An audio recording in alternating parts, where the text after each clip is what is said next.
Yes, good afternoon to our dear viewers. Welcome to another episode of Face to Face with the Gen Z. And today we want to talk about the political betrayal since independence here in Kenya today. We've got the young people in studio who are going to help us discuss this conversation. We are asking the difficult conversation, political betrayal. We also have a panel that is going to help us look into this issue.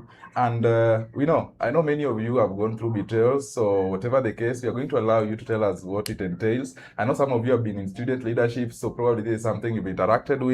To our viewer who is watching, welcome and join us for this exciting conversation, because in the past we have seen political alliances crumble down. We have seen people used to be friends turn out to be foes, and that is the important conversation we are having today, even as we head into the 2027 general election. So allow me at this opportunity, at this moment in time, to introduce the Gen Zs. A round of applause because the Gen Zs are in the house. Asante sana. We also have a panel starting with Omwansa, kijana dada kwa nyumba. We have got Joan Obonga and mwalimu Mheshimiwa Odoyo Widi and Martin Ogindo. Tuwapige pia makofi because they are in the house. Asante sana. So leo tutaanza na majenzis. I'm going to allow you to introduce yourselves. But before that, if you're watching for the first time, please make sure you subscribe. To all our subscribers, asanteni sana. Thank you for always joining us every Saturday from 2:30. Karibuni sana. So at this moment, takupatia nafasi you introduce yourself. Tutaanza na wewe, Hassan. Please tell us what you do, who you are, where you come from, and also to make it a bit interesting, because we're talking about the issue of political betrayal in the country. Tell us one politician you believe has mastered the art of betrayal na hakuna kumention ya mwingine. So let's start with you, alafu tutaenda hivyo, then we'll come that way. Yes, my good name is Hassan Lewa, the president Vuguvugu la Vijana na Maendeleo Pwani. We are here to change the nation, and I'm very impressed that today we are addressing the issues that will shape this country. One of them is betrayal. For me, I have to remember, sadly, the betrayal of one Uhuru Kenyatta to William Ruto. It saddens me. If I had the energy of dropping a tear, I could, but I cannot, because as a president, I represent people. Okay. But again, we have to remember, we learn. Asante sana Hassan Lewa. Let us give him a hand, sidio? Asante sana. Next to Hassan is Faith. Faith, karibu. Asante sana. Hello everyone. Hello. My name is Faith Gakuo. I am a student from JKUAT, a mental health advocate, and I'm glad that my mental health advocacy has taken me to places virtually and physically, and I can assure you I'm a Pan-African mental health. I challenge mental health policies, and also we draft for the nation. And also I'm politically engaged. Currently I'm the United Alternative Government Student Leaders. I'm a Student Caucus chairperson, affiliated to Jubilee Party as the chairperson, Jubilee Party Student Caucus. Wow. And my one thing to young students there, and my young people there, if you are a student-led entrepreneur, tusikwe tunalia kila siku gava inafanya hivi ama nini. We are here. Kindly reach out to us. We will support each other to make sure our entrepreneurship goes places and we make money regardless of what. Wow. Maybe I can give an example. Someone who I believe he is a betrayer to people, a politician indeed. We have different kinds of betrayal. And this one that I'm so certain he is a betrayer is Dr. William Ruto, because he is a betrayer of the betrayal yenye anafanya vizuri sana is the yenye betray the people, the people. Like is this a betrayal that yeye mwenyewe ndo to betray sisi kama wananchi. Okay. Thank you so much. Thank you so much, Faith. Situmklokie guys. Asante sana. Next to Faith is Ambrose. Karibu Ambrose. Thank you so much, Tony, for this opportunity. My name is Ambrose Michura Albert. I am a renewable energy engineer specifying in solar.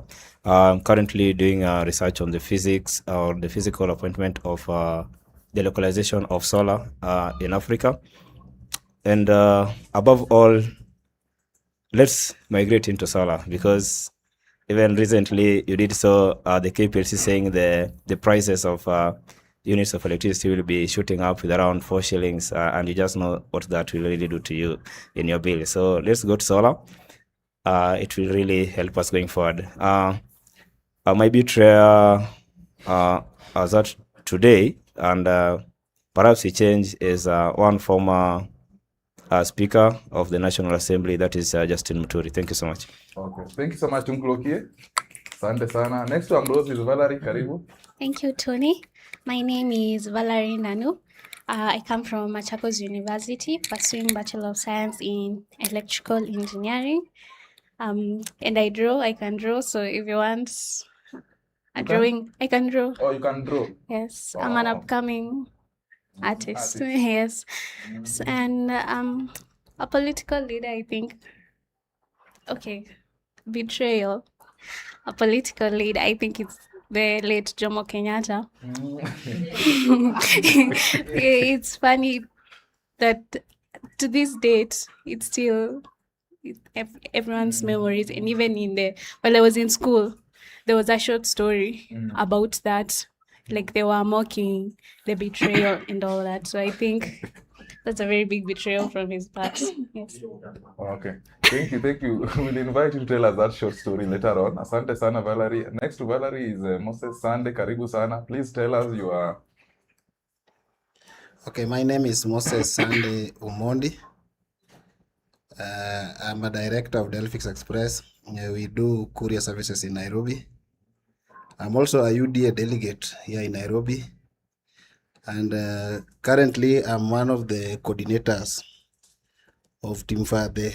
Team Fade means Nyanza region and the entire country.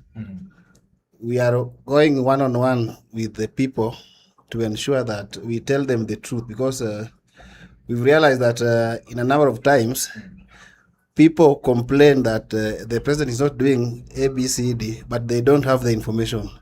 So they just follow the wave. So our aim is to ensure that you get the right information so that you make a decision for yourself. Yeah, thank you. Thanks so much. And you've not said the person, the politician. Okay. If you are alive with the politician in this country, but the person that I see as betrayal is Kalonzo Musyoka. Oh, what? Sawa guys. Asante sana. Tuende kwako Hina. Mko na majibu deadly. Ni sawa.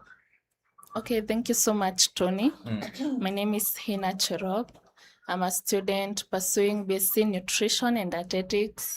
In case you have any questions about your diet, health, you can consult me. I can be your dietitian. Okay, in matters of betrayal, I will mention Daniel Moi. The way he denied citizens their freedom to express themselves. Thank you so much, Hina. Sawa. Thank you so much. Tuendelee tu hivyo hivyo. I like the way you guys are introducing yourself. I like the way you are saying what you people are doing, and you're also trying to market whatever services you offer. I think that is very, very commendable. Tuendelee hivyo hivyo. Yes, team, I know you're a businessman. Yeah, thank you, Bwana Tony, for this opportunity. My good name is Tim Luke Odhiambo.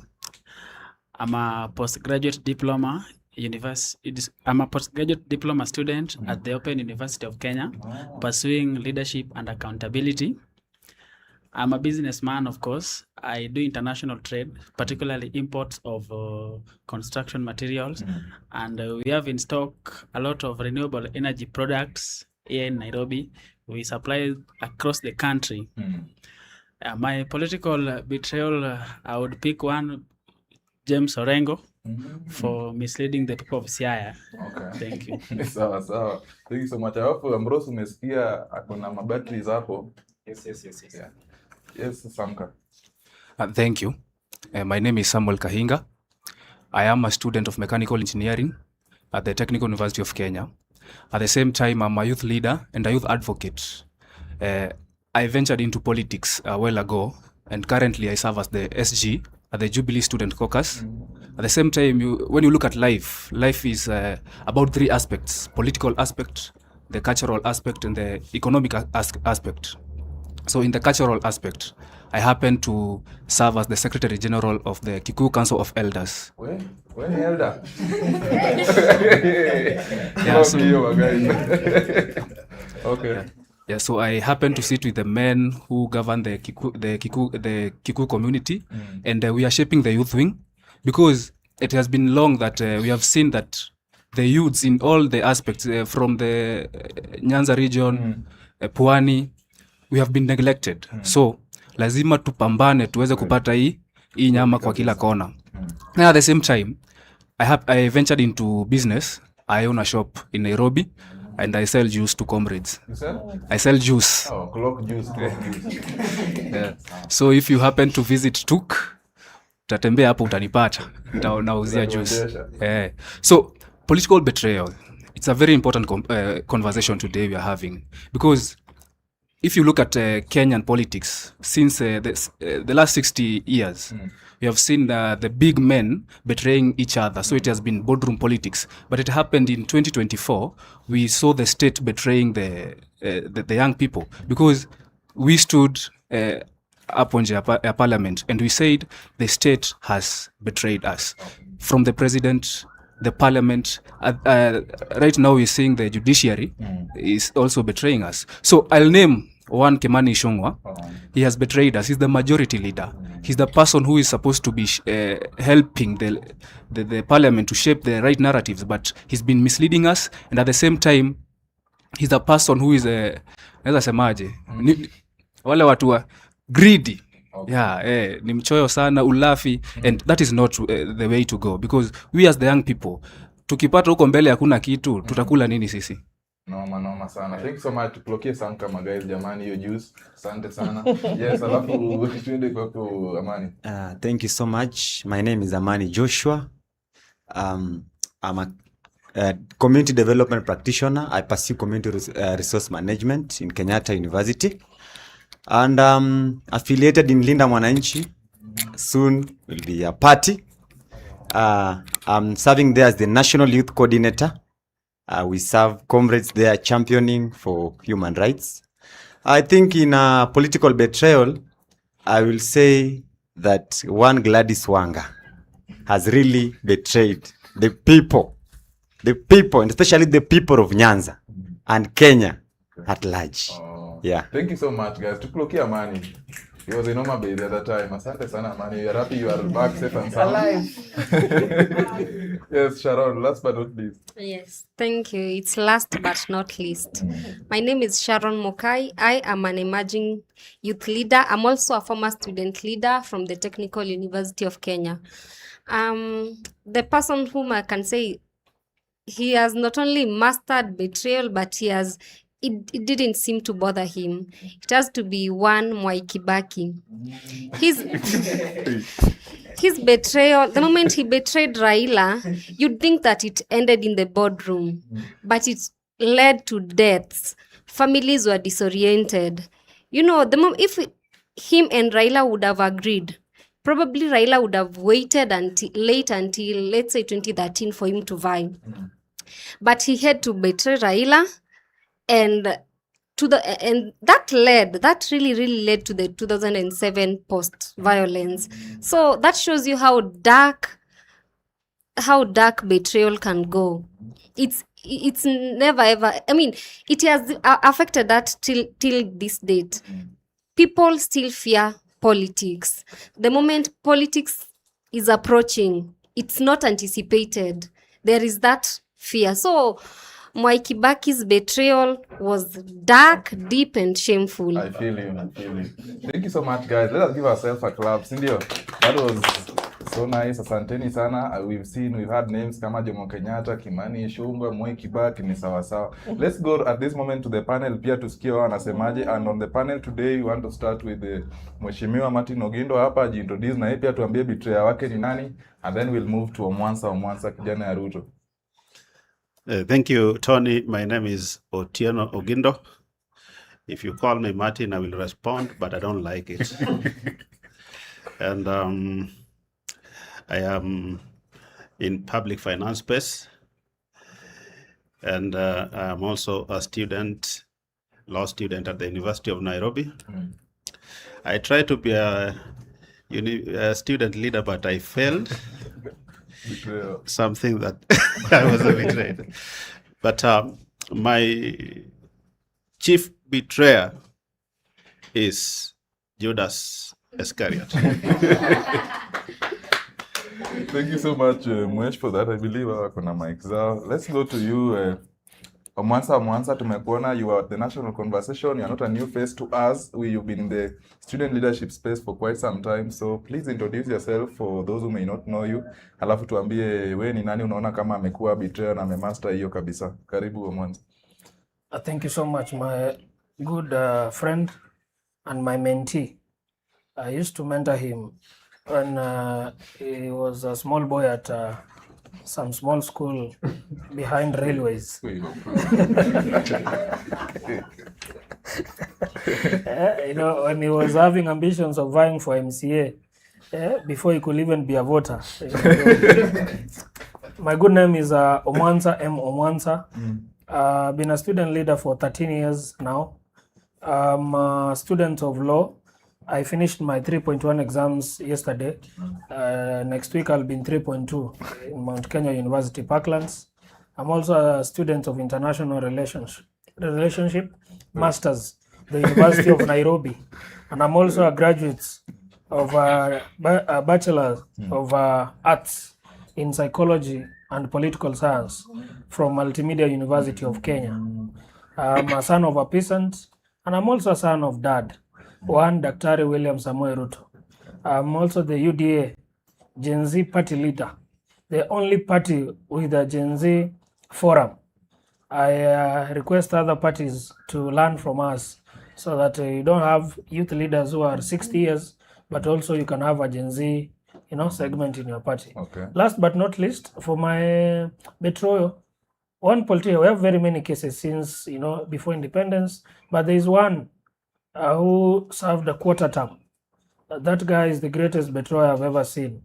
He was entrusted to be the deputy president of this Republic of Kenya, but he chose to represent a segment of his people from Mount Kenya.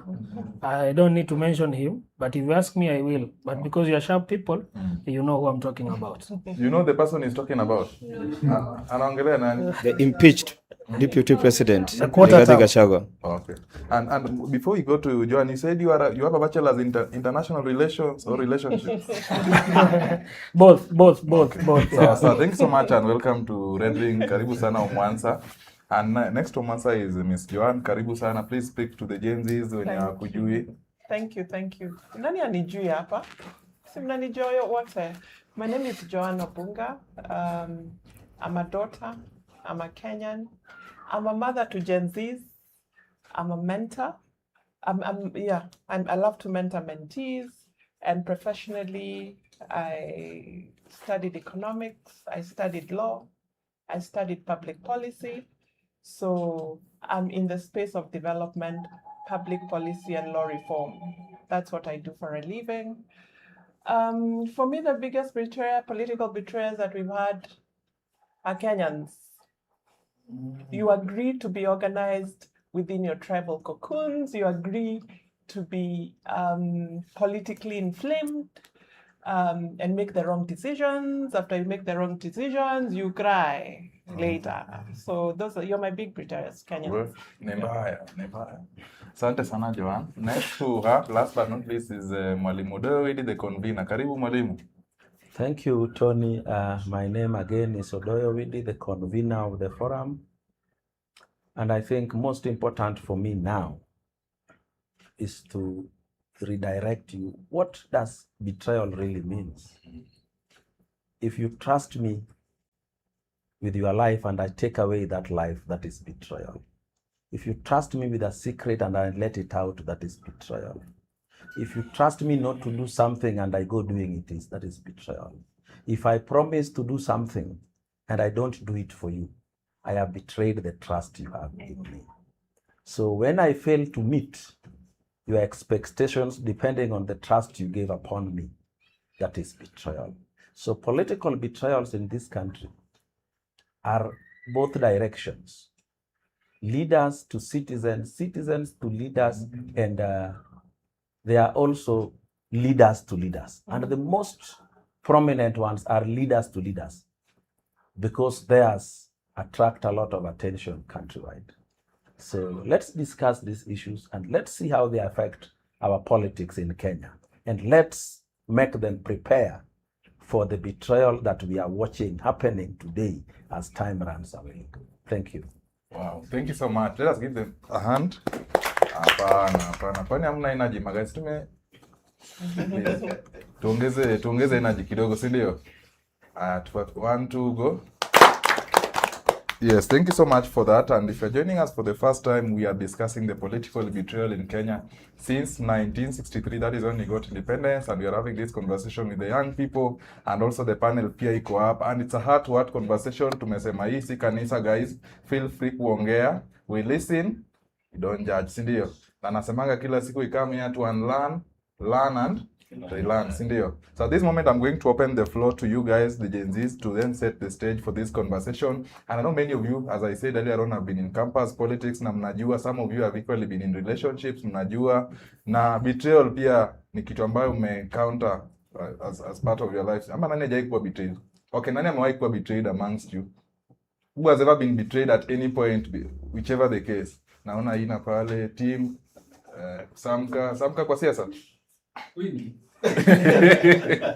Sharon, wewe iko betrayed? Politics and politics. Yeah, so I just want to have a few of you give us your own personal stories about when you experience betrayal. Pia kama umewahi betray mtu, by the way, you can tell us. Because si wetu unakuwa betrayed, si ndio? Yeah. Si hata wewe unaweza kuwa betray mtu. So that your sins can be forgiven. Jamani. You're allowed to confess today, by the way. So perhaps we could start with you, Sharon. Please, you can maybe give us a brief preview of what the betrayal looked like, alafu tuendelee. Okay, for me, betrayal was from influencers, the grassroots influencers. They had originally agreed to work with me, but then these people were working with me and my opponent. So in the end, I had to raise other grassroots mobilizers and teach them how to do it. But they were working with you and then your opponent. Yeah, I mean, They were they, working okay, with it, both of no, you? no, They no, were it was generous. no, they were, I mean, they were taking my money, but then on the grassroots level, they weren't doing anything. That is campus politics. Yeah, that was campus politics. Yeah, Nikivai. Yeah, it was painful because at the end, it's one unakaa fala. Yeah. Like you can imagine, you are just surrounded by people who are hyenas and none of them is loyal. Hyenas? Yeah. So how did you deal with it? Like I raised grassroots. They became great. I mean, they even ran for politics later after Inini, and then they won. So these So are the people power of mentorship. Oh. Yeah, So these are people you trusted and then wakaenda hapo. Yeah. Okay, they were seasoned grassroots mobilizers. And they were known. Yeah, okay, not professionals. Oh, yeah. Na vile sahi mtu anaweza sema ule kijana anaweza kumobilizia Kibera. And then every politician is looking at that guy. So in the end, he decides to be wise. Anakula kwote. But then, what do the politicians see? They see betrayal. Yeah. Thank you so much, Sharon. Tuklokema, guys, India, for giving us that. I don't know whether we have got... yes, Faith, you can tell us your experience. First, allow me to start with apologizing to members of my generation. Yeah, because it's even not in order to say I was betrayed. This is because we had an agreement with someone that sisi tupange kabisa, sisi tutajaza hii hall na ma comrades. So that's why I'm starting with apologizing. And this is a situation that happened to me like 1.5 years ago. Tukapanga na tukamaliza. Sasa ikafika ni masaa ya kujaza comrades wapi? Kwa hall. Because they trust in faith, wakakuja. And maybe, let me say, hata wenye nilijaza nao kwa hiyo hall, many of them walikuwa wanasema, it's because we trust in you faith, tunaona kwenye unaenda, tunakuja. But kuna wale pia wenye they don't know me, so they will come because of the matter. Utakuwa facilitated, utapata food pale na something like that. Utakuja upatane na mheshimiwa, vitu kama hizo. And wacha nikwambie, after kazi kufanyika, niliwachwa hapo. And you can understand the embarrassment. So umeshapanga watu, wameshakuja. Yeah, and that's why I usually say this. I'm not old in politics. I'm just as young as I can be. Lakini there is something I can tell my people there. usiwahi kubali kufanya kitu kama hamja sign kitu. There is these things that you can do to avoid these betrayals things. Msign hizo MOU hapo na usiwahi kubali kufanya kitu kuko kwa boardroom. Gone are the times where things were done at the boardroom. Kujeni huku nje watu wasikie kenye mnaambiana. And saizi you can, even everybody can attest. I don't go to boardroom. Ka unaniita. I'm a president of comrades. Tunakuja sisi wote. If you can't accommodate us there, tutafanya meeting watu 1000.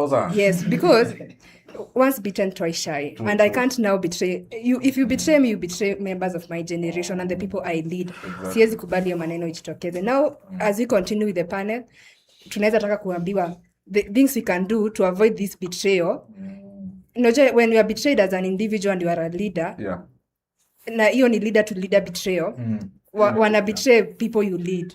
And maybe sometimes nataka tu panel tuambie things that we can do, factors that we can consider to reduce these factors of betrayal, because tumeona repercussions of betrayal ni mingi sana. They can lead to death, they can lead to many things. Okay. Yeah. Thank you Faith. Situmklokia guys jamani. I think that was very very important. We'll take maybe 2 more alafu sasa tuingilie into nini. Anybody wants to share with us a political betrayal yenye yes Thank you. I want to state that from my experience, my betrayals zenye nimekuja kupata in the political betrayals start in economical betrayal. I can give you one instance. There was a time in a long holiday I was working in a quarry. In a quarry. I was loading blocks for a certain man. So he agreed to pay us on a certain date. Then ni saa tu mazee niko na deni ya chakula. Dema ananipigia ana kitu. Hajaniekea. Yet hiyo saa tu hiyo tumeuza gari kama 6. So I felt betrayed. Na next week nikaanza revolt. Na tukagoma. Funny enough, the quarry was new. Nobody knew the quarry very much. So they fired me. Then after 2 weeks, they rehired me. But I can say the economical betrayal led to now the rise of politics. At the same time, I have been in student leadership, student politics. I can say there was a time I betrayed someone. Yeah, I was a delegate and they trusted me with their vote. But ikafika pale nikaona hapana. Sikumwekea. Then at the same time, it did happen to me. When you are now vying, you are now the candidate. Yes. So you find that you had 40 delegates, but your votes are not reflecting the 40, the number. Then at the same time, so you look at the politics in general. You look at, we've said it's from independence. We look at the people like the Kenyatta Oginga. Yeah. We look at Kenyatta, okay, not Kenyatta, rather the state versus JM Karaoke. We look at the Moi era, the coup in 1982. We look at the Lolongo in 1988. We look at the MOU in 2002. After the fallout between Kibaki and Odinga. We find the rise of now the revolution. We want a new constitution. We look at the betrayal in 2007, the PEV. At the same time, we look at the handshake 2018. We look at the Ruto Gachagua marriage. Yes. So betrayal has been there, and I can say it has been a long trail of betrayal. We cannot say it's betrayal in other names, many names, but our political journey has all been betrayal. Politician to politician, the politician to the people. Okay. Thank you so much, Samka, guys. Asante sana for that. And I want us now to get deeper into this conversation here, political betrayal, especially on the aspect since independence, ndio. At the point where we are getting independence, tuko hapo na Jaramogi ako hapo, there is Jomo Kenyatta and stuff, to the point where now we have Jomo Kenyatta as the first president. Kuna hizo mastori mingi zote, to the point where we have got Raila Odinga hapa and we have got Moi Kibaki, tuko na 207 post-election violence, tuko hapo. So I want you guys to tell me, which one do you think is this one betrayal that has affected your generation the most? And perhaps maybe Ambrose tunaweza anza na wewe, naona ushachukua mic tayari, before I come back to my panel, alafu wao pia tuambie, because I believe today is more of we want to understand what really happened and why they happened the way they did, sindio? And I know many of you have got many questions, mmekuwa mkisikia hizi ma story, but you don't really know why they happened that way and why zilifanyika, sindio? So maybe Ambrose unaweza tuambia according to ni gani hiyo experience ama yenye umeona? Okay, there's those ones that I've literally seen. Okay, the first one that I experienced when I was young was the Kibaki Raila betrayal. You know, because I was young then, 2007, 2008 post-election violence, and then Raila accepting to humble himself and becoming the prime minister, you know. And as per the agreements then by Kofi, it was to be like the second in command, you know, in the country. But how Kibaki ended up treating him was not that good. But even what led to this post-election violence, Kibaki himself betraying the people, because I always say that this rigging of election started majorly in 2007, 2008.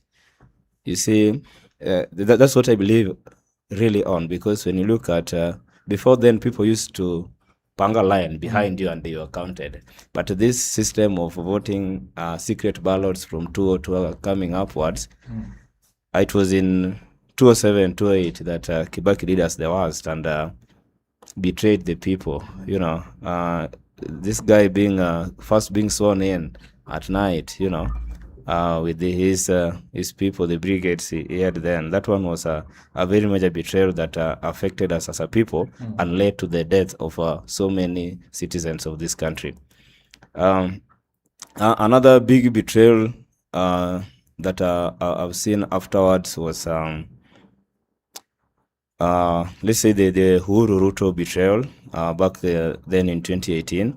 In as much as they are saying it was for the betterment of the country, you know, it is always good to realign with some of the promises you shared with the person you are getting into government with, you know, because that handshake led to the disappearance of so many of the big four agendas. If you really want to audit the big four agendas of Uhuru Kenyatta, you'll realize that they were just on paper. Very few of them became implemented. Whatever Uhuru did in his second term majorly was the thing he discussed with Raila Amolo Odinga after the handshake, you know, where even BBI came from nowhere, you know. Yeah, it was not part of his manifesto in 2017 election, but BBI came and took almost each and every part. Yeah. So you see, according to me, those are things that like affected me directly. But just we also have a generational betrayal that I also really want to dig into, because up to today, we are still fighting the problems we fought at independence. Okay, we are still fighting them up to today. And if we are fighting this thing 60 years down the line, because at some points, you know, as Kenya, we are at the same level with Singapore. Where did Singapore left us, you know? Where did the country we used to be on the same level left us, you know? Yeah. So Kenyatta, the first president of this country, did us bad, and they really came up with a generational betrayal that is really affecting us to date. But on the same, I'm also blaming the citizens, because it is the Kenyan people who accepted this kind of betrayal. All right, because if not the citizens accepting this kind of betrayal, then this politician could have not done it. True. You know. Yeah. Thank you so much, Ambrose. Okay, guys, jamani. Asante sana, Ambrose, for that. Before I come to this other end, perhaps you can go to you, Hassan, and you can tell us, share with you can share your experience with us now, tuambie what you think. By the way, do you believe wenye wanasema, kuna watu wanasema Jomo Kenyatta alibetray Oginga? Ni ukweli? Alafu pia hii time ya tunaona Kibaki, ama hiyo time ulikuwa bado hujazaliwa? I know you together with my people wish that I dig graves, but because I respect my ancestors, the likes of Fumo Liongo, Pekatilili, allow me not to dig graves on a Saturday. But instead, allow me to address the betrayal that post-devolution we are facing as counties in this country, counties in the coast region where I come from and where I lead people.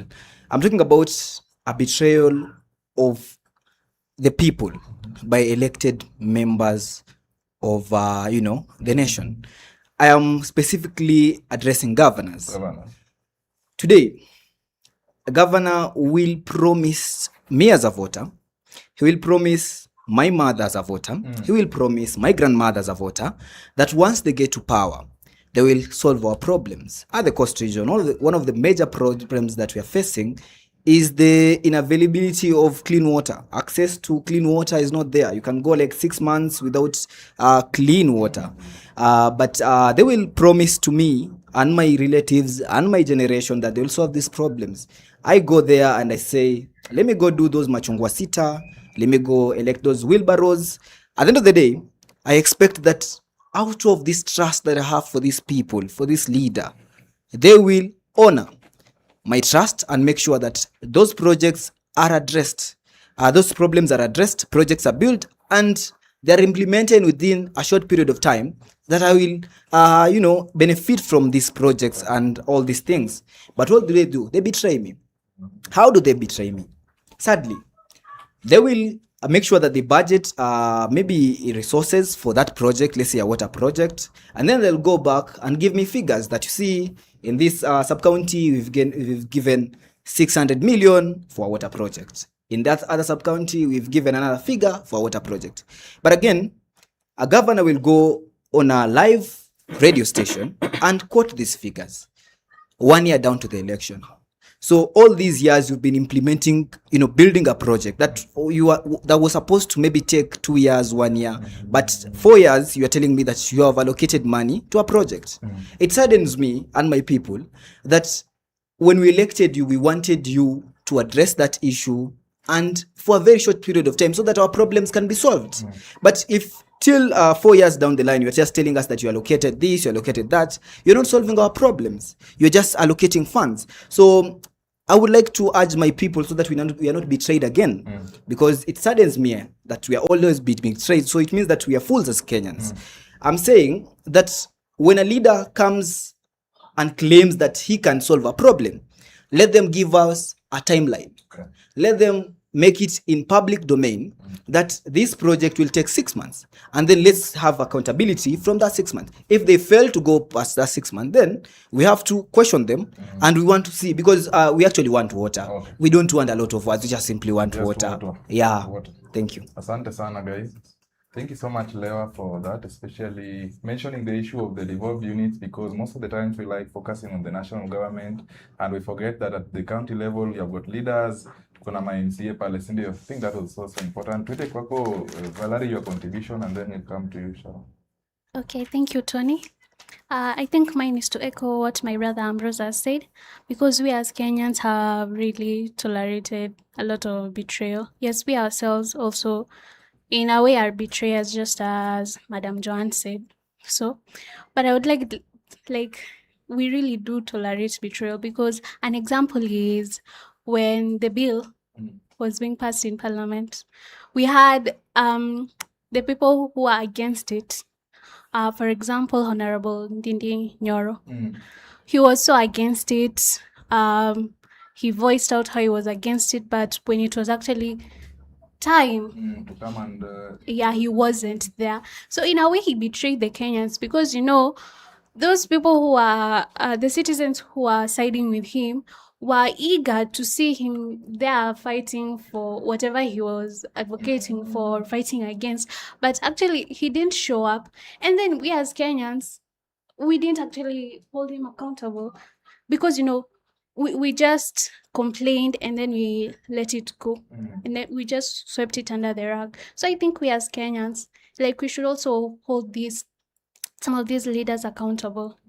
Yes. Thank you so much, guys. Some clock here, because that's important, Valerie, especially on the aspect of holding our leaders accountable in terms of their responsibility, the work they're supposed to do. And you mentioned a very critical point when MPs are supposed to vote against or for the finance bill, and then this member of parliament is not there. Ndini Nyoro is not there. Then he comes after some time and anambia ametoka wapi. Alisema alitoka wapi, by the way. He said it is under no obligation. So I think being able to even identify time unakuwa betrayed si kitu yenye ni rahisi pia, si ndio? Juu unaweza beba ufala ama ni aje. Thank you so much, Valerie. Now I believe Ndini Nyoro is not alone, si ndio? Si kuna his counterparts pia wenye wako on that day, and then immediately after that is done, they are now available. Mbona mtaki kusema watu? Ama mnaogopa? Ama hiyo si betrayal? Thank you.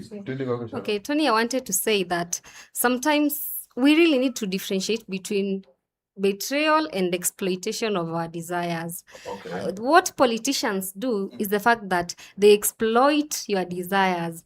How comes every time there is campaigns, that's the time that you want money? But then before campaigns, you did not want that money. Every time there is an aspirant, you want to give him all your problems. Kama ni school fees, kama ni hospitali. Before politics, you weren't having these desires. No, suddenly you want quick money. So politicians see that, they exploit it for their gain. And so if we have a case whereby leaders are paid so that they can pass a certain agenda, it's because somebody has seen that these people are greedy or they have desire for money, quick money. It gets exploited again. If the citizens are naive, their naivety, their lack of knowledge gets exploited. That's why we have a country whereby people's complaints are based on waves. If a certain leader has said 1, 2, 3, nobody checks if that's a fact. And I'm going to give an example. There is during the Beyond Vision 2030, the president started with we must amend the constitution. There is a way he said it, that it came out as he wanted to stop the public participation, but then he ended it with he needs to put public participation in a way that is mandatory. But then there is a way that it was clipped. So it came out as he had said that he needs to stop public participation. Why is this a very, very important example? People ran with it. People don't fact check. So somebody exploits that and gains from it. Okay. For everything that is, sometimes it's betrayal, but then sometimes it's exploitation of your lack of knowledge, your greed, because everyone, even now it's in memes. You know, I'm waiting for 2027 so that I can have money. And where will that MP get that money? How will he return it? Or if it's a governor. So if we are having a society whereby everyone is desiring quick wealth, how is it that we are complaining about our leaders when these are our own people? They are our own people. They are one of us. Their desires are your desires. It's just that they have an upper hand. True. So it has to start from us. We betray ourselves and we complain. We have become experts of victimization. We victimize ourselves. Are we talking about people seated in this room, Mama? All of us, Tony. So it's betrayal, but then it's also it's a Kenyan thing. It's a Kenyan thing. Yeah. So quite a challenge to us. You have said that we betray ourselves. Sisi ndio tunajibetray. Yeah. Tunataka quick money. We want quick money. We are waiting for 2021 so that we can have quick money. And before we know it, the reality is that sometimes quick money can blind you. So you will not make the best choices. You not only want quick money, but you are also not knowledgeable. Okay. It's hard to even help you. Thank you so much, Sharon. Tumkulokie, guys. A lot of truth in that statement, Cindy. And I believe you were there at the national conversation Beyond Vision 2030. So perhaps you'll give us a bit of context kidogo in regards to what she was saying, Cindy. But before ulikuwa na kitu, sitaki ni kucut short. Sema kiongozi. Wameita Orengo by the way ati ana betray watu. Umesikia? Okay. Thank you so much. Once again, I'm Amani Joshua. Orengo is the working constitution. How can he betray people? You know, about political betrayal, there are several leaders in Kenya, national leaders, whom have experienced betraying people. When I speak about Hassan Leo here, where he comes from, there is a guy known as Abdul Somad, Sheriff Nasir, a real betrayer. In fact, most of these betrayers, they come from the rotten ODM fruits who have just joined that wheelbarrow. So it is the wheelbarrow that is carrying the rotten ODM. So you see, there's actually a scenario that happened yesterday where there are some 3 individuals who are sustaining gunshot wounds. Their mistake is just mentioning one term, that slogan, one term, in governor's presence. So you can see the governor himself is entrusted with the people's life, but he ends up just because the people are not. The people are not. They are trying to tell him what you are doing is wrong. That's why they are telling him one term. One term simply means you are going home, because what we elected you for, you are not doing. So when they tell you like that, and then you start using your bodyguards to shoot in the air, and in that kinds of mayhem and scenario, you find that you are shooting people, you are killing people. Another one is Oburu. Again, from that rotten ODM fruit. I mean rotten orange fruit. Oburu the other time, when they were in State House, Oburu was seen, he was heard telling President William Ruto to apply benevolent dictatorship, if I'm not wrong. Okay. You can imagine, Oburu comes from one of the biggest party, the party that has been championing for the human rights, the party that has been against the dictatorship. But now Oburu comes and tells President William Ruto to be a dictator, not just dictator, benevolent dictator. Another one is one Gladys Wanga, kakistocratic Gladys Wanga, or Gladys Wanga from Homa Bay, who is weaponizing the youth unemployment issue. Is taking youths, instead of delivering that kind of job, the campaign job pledges that he gave to the people of Homa Bay. He's using that as a weaponization of, he's using that as actually he's hiring youths to be causing violence instead of working for the people of Homa Bay. When I'm talking about Gladys Wanga, I'm also talking about one Opondo Kaluma, who the other time there was an issue with him having some, I don't want to mention here, but I believe that when you have that kind of thing inside your body, it affects the way you are thinking. So that's why he's hiring people to come and attack us while we are holding our peaceful rally in Homa Bay. We were attacked in Homa Bay. We were attacked. And in fact, so many people were killed. The camera will never show you that. So many people were killed. Yeah, because even the cameramen, the media, they were being targeted. So how can they be working on their job when they are being targeted? Someone will be focusing for his or her life instead of focusing for his or her job. So most of them did not picture.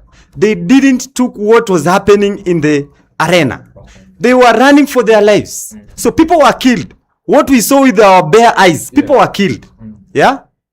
The last person is Ngongo Mbadi. I call him John Utan Mbadi because Mbadi, when he had not smelled the office, that office of treasurer, Mbadi was really against this government.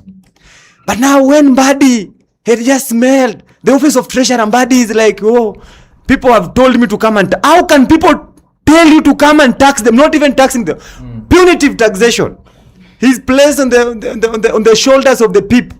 And then he's saying that people have told them, in fact, the youths have told him that he should go and tax them. So Mbadi is a betrayer, and all those, not just Mbadi, all those leaders from the rotten orange party. Okay.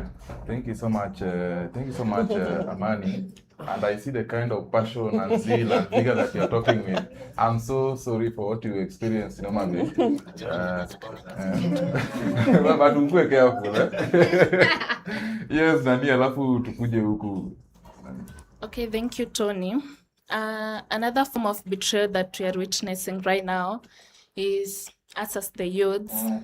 Some of our youths are being used by politicians, so we are betraying our country because how can you be hired as a goon to go and disrupt the peace, maybe in political rallies or many other events? So we ourselves young are also betraying the country. Yes. By being used or being misused as goons. Yes, Thank and you. that should stop.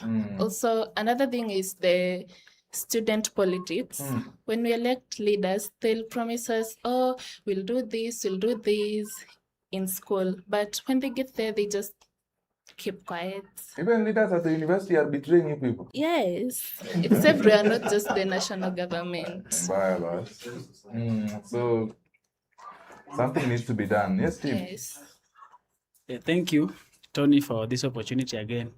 I'm interested. I'm really enjoying the conversations with my fellow Gen Zs.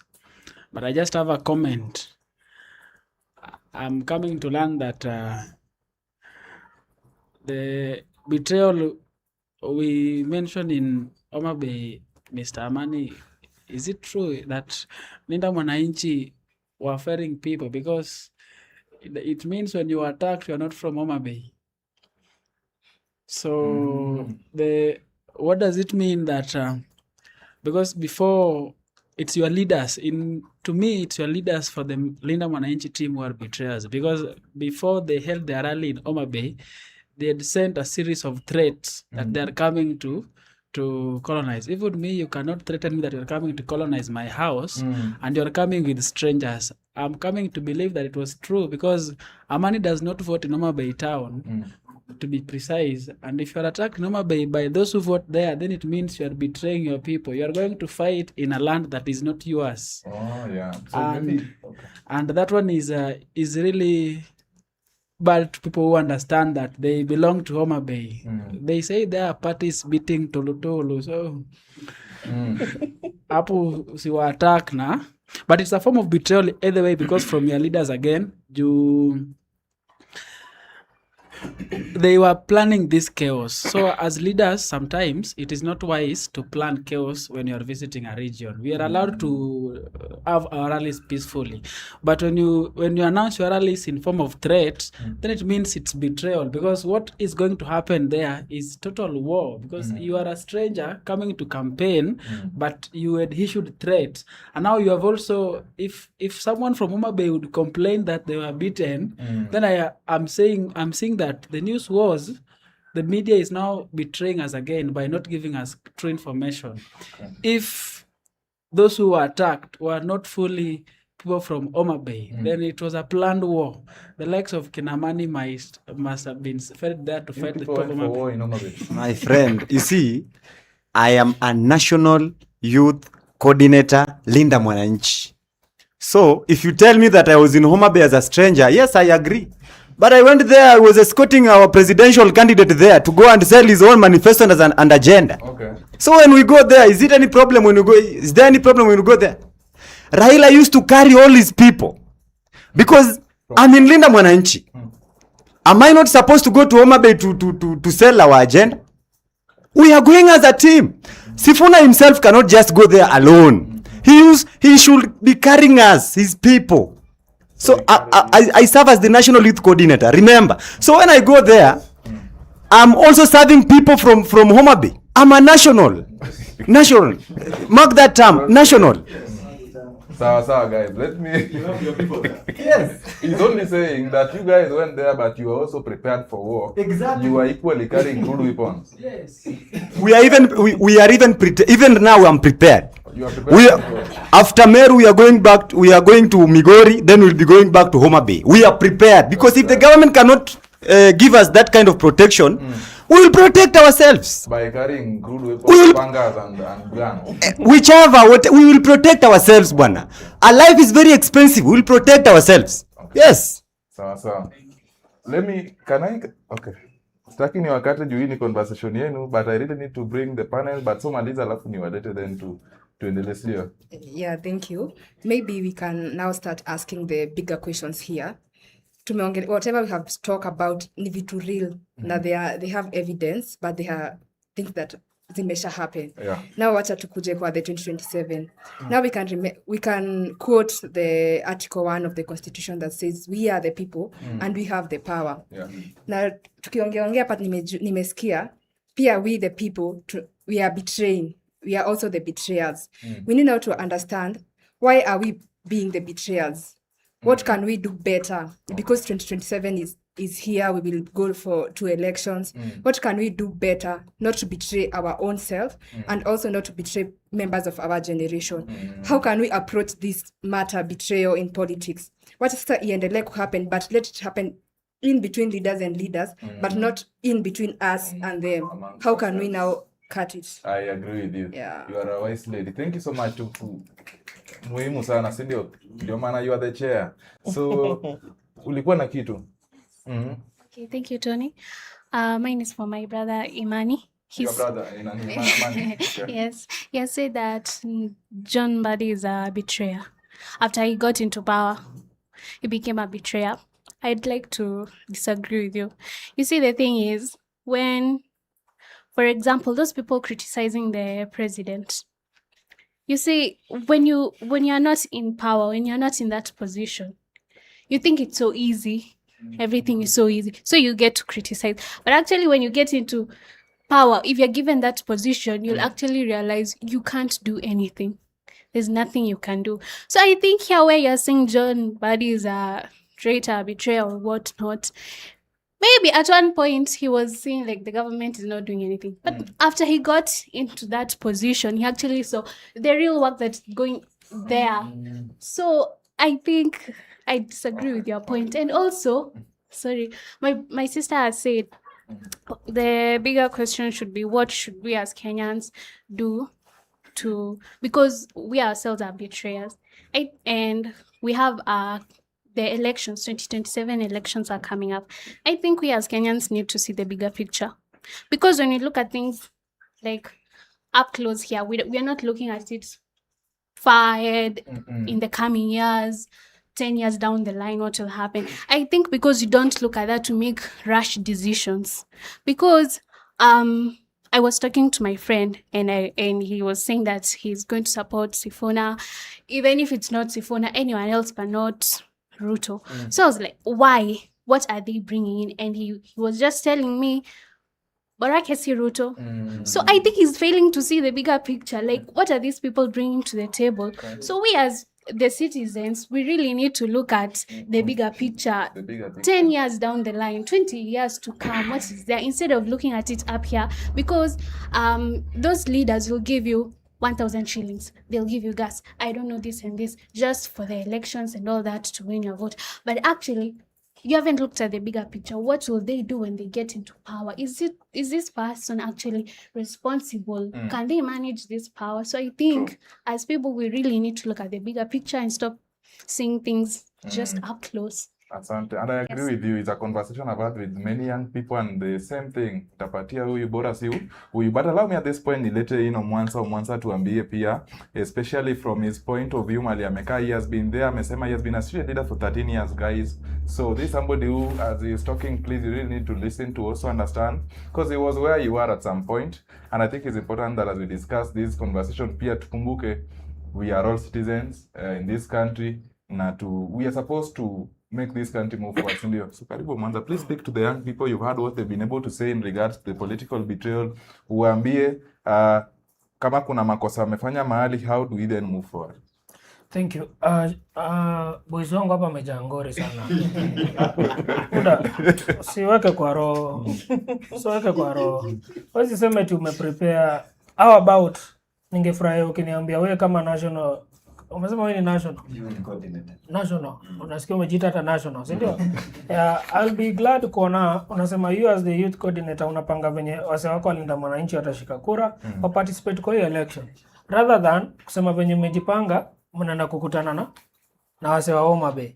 Juu ukisema Orenga has always been my mentor in the legal profession, but in politics I cannot borrow anything from him. Starting from where he's leading in Siaya. I don't come from Siaya, but res ipsa licita, it speaks for itself. Muliona masoko venye zinakaa huko. You can see, I don't even need to talk about that. So, long story short, betrayal and politics, you cannot separate the two. Even betrayal and life. You cannot, in one way or another, hata leo, angalia tangu amke asubuhi. Kuna ile DM umelenga, hiyo ni betrayal. Kuna kitu tu umefanya. Kuna mama mboga ulikopa mboga, hujalipa, umetoka nje ingine. Kiateka umemtoka, hiyo ni betrayal. Juu unafaa kufanya nini? Unafaa kumlipa, si ndio? Kweli. In my jurisprudence exam yesterday, we have very two sociological, my favorite, Jeremy Bentham, talks about utilitarianism. You know, the greater good for the greater people. That is what a leader should do. So wakati unaona anasema kama Mbadi, si eti amebetray watu fulani wachache. He is doing that because anafanya for the greater good for the greater of the part of the society. Number two, another sociologist that I like is Roscoe Pound. Roscoe Pound talks about the social engineering as a tool of law. Social engineering, you need to balance individual interest, public interest, na the society's interest. That is what my dad is doing. My dad, nilisikia kuna mtu hapa alisema eti my dad has betrayed the people.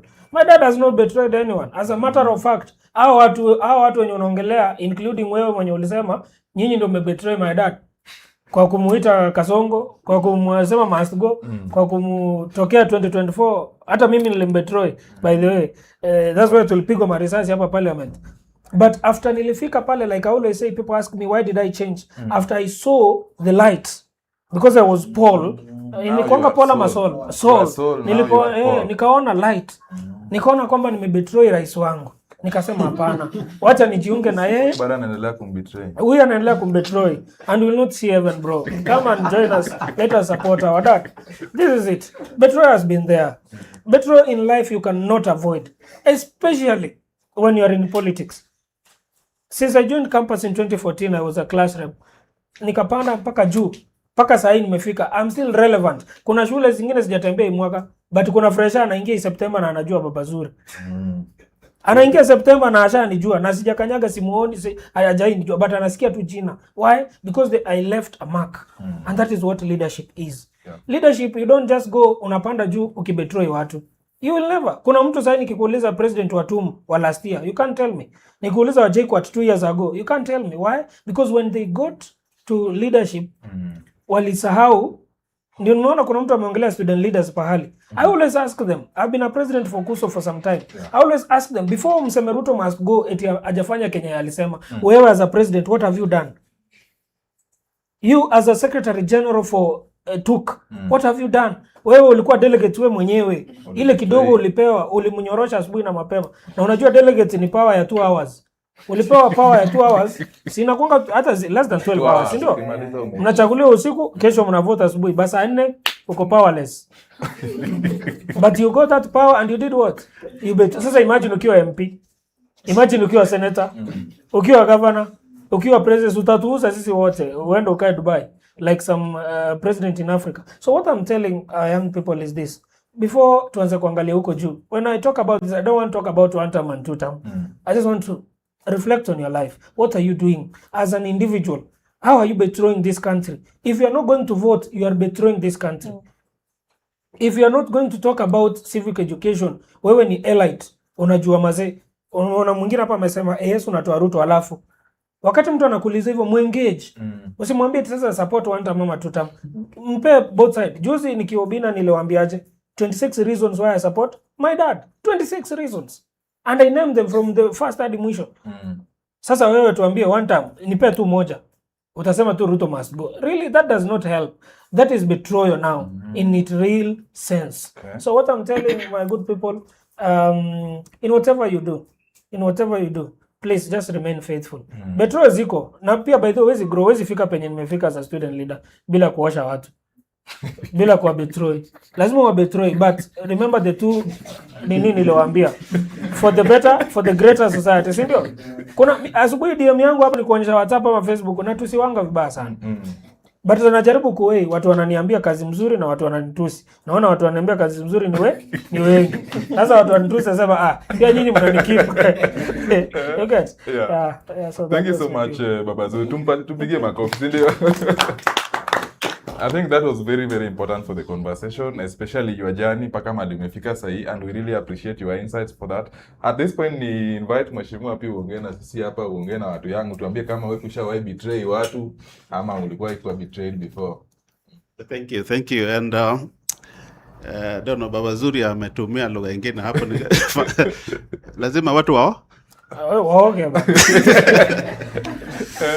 Thank you. And you know, they used to say that betrayal is the baptismal name of politics. And I think from where I sit, betrayal is the surname of politics. Because Indira Gandhi once said that there is enough for everyone's need, but they will never be enough for one man's greed. Yes, And sir. I think politics is about resources. And because of the human greed, which is, I don't know from where, betrayal is there from the beginning. I remember before even Judas Iscariot betrayed, there was a ruler in Rome called Julius Caesar. That is way back, 44 BC. On a very, very big occasion of the Roman Empire, a big festival, Julius Caesar was betrayed by his cabinet. The closest man he knew, Brutus, was the first person to stab him with a knife. And those days, I don't think they had bullets. He was stabbed with a knife, akachinjwa kama ng'ombe, by his own cabinet. So that is betrayal. The people you trust and you're planning how you are going to govern your country. And back home, there have been very many betrayals. But the biggest betrayal I want to speak to is the betrayal of the Kenyan nationhood. There was a fight that we thought was going to emancipate every Kenyan so that we would govern ourselves and get the benefit of self-governance and enjoy the economic development that was to come with it. Unfortunately, that was never to be, because once we got our country, a clique created itself that decided to enjoy this benefit to the exclusion of the rest of the country. And that betrayal translated itself into political privilege that later became economic privilege. And the people that started together as a country, some people are today far ahead of the others are still lagging behind. And for a war that you fought together, I think that is a big betrayal, but it is not something to regret. It is something to learn from and make corrections. I heard somebody say here that President Ruto has betrayed. I don't think this is accurate, because the people of Central would say President Ruto has betrayed them because of the impeachment of the former deputy president. If there is one thing that President Ruto has remained faithful to, it is his covenant with the people of the mountain, because they still maintain their rightful share, not their rightful share, the share that they agreed with the president to date, to the exclusion of other Kenyans. And to that extent, I think the call of office to the president should be bigger than the covenant that we make with the coalition partners. We should remain faithful to our country and serve our country equitably and equally, so that because once you are voted in, you become the leader of the whole nation. You don't become the leader of the people who voted you. And I'm glad that President Ruto realized that and embraced the entire country. And today he's spreading the goodies of this country to every corner. And I think that is kudos to him. And last but not least, you know, sometimes when you sit from a point of comfort, you take it for granted, and you cease to care and feel how people who are outside your comfort zone feel like. And that makes you believe that everybody else is feeling good. And mimi nataka niseme tunaumia huku nje. We also need to get the same warmth that people who have enjoyed political privilege and are enjoying. So let's spread and share the cake of Kenya equitably. Thank you. Thank you so much, Mwesh, for that. One thing is clear from your presentation that when you're used to a position of privilege, then equality looks like injustice to you. Correct. Thank you so much. Let's go to Ms. Joanne. Please speak to the young people. Yeah, thank you very much. I like this room because in this room we are able to kufungua roho without being judged. I like it that, hatujachukua upande. We speak very openly. But I want to begin by asking a question, and I'll need an answer from any of you. According to you, which politician has done exactly what they promised to do? Can you think of any politician who's done exactly what they promised to do? Yeah. Truthfully, yes. Sifuna, because that's his role to advocate for the people as a senator. Advocate for the people, advocate for counties. Yeah. What has Sifuna called out that was going wrong in Nairobi? Well, apparently he has been caught up in the national politics. So what? No. Was that his role? For Nairobi, I'd say that he has failed a little bit because he doesn't talk about Nairobi as much as he talks about national politics, but he does advocate for the people. Okay. Any other politician? Okay. According to myself, one of the key politicians who is really delivering what he promised is the current president, WSR, William Samoei Ruto. Because across all of the points he shared with us in his manifesto, all of them have started, all of them have picked, and I can say all of them are beyond 50% being done. Okay. A last one. Who will answer the last one? Yes, Amani. Amani. Yes. The team Linda Mwananchi. Those who talked about about politician one, Babu Wino, Edwin Sifuna, the rest, all of them in Linda Mwananchi. Okay, thank you. Babu Wino, he promised a lot to the people of Embakasi East, and we've been seeing even the polls. The polls alone, he's always top in Nairobi as the top MP. Yes, so he's doing much better. He's overqualified. Okay. Yes. What has Babu Wino done? Okay, thank you. Babu Wino. Okay, thank you. Babu Wino has been there to fight for the people. Leave alone the people of Embakasi East, but the people in Nairobi has been there to fight for the people. As Omwansa here, they are in one class. The legal promises. Okay, thank you. He promised to fight for the people, and he has been Babu Wino. He's always fighting for the people. Was that in his manifesto? Yes. Exactly. Was that in his manifesto? It was in his manifesto. He promised to fight for the people.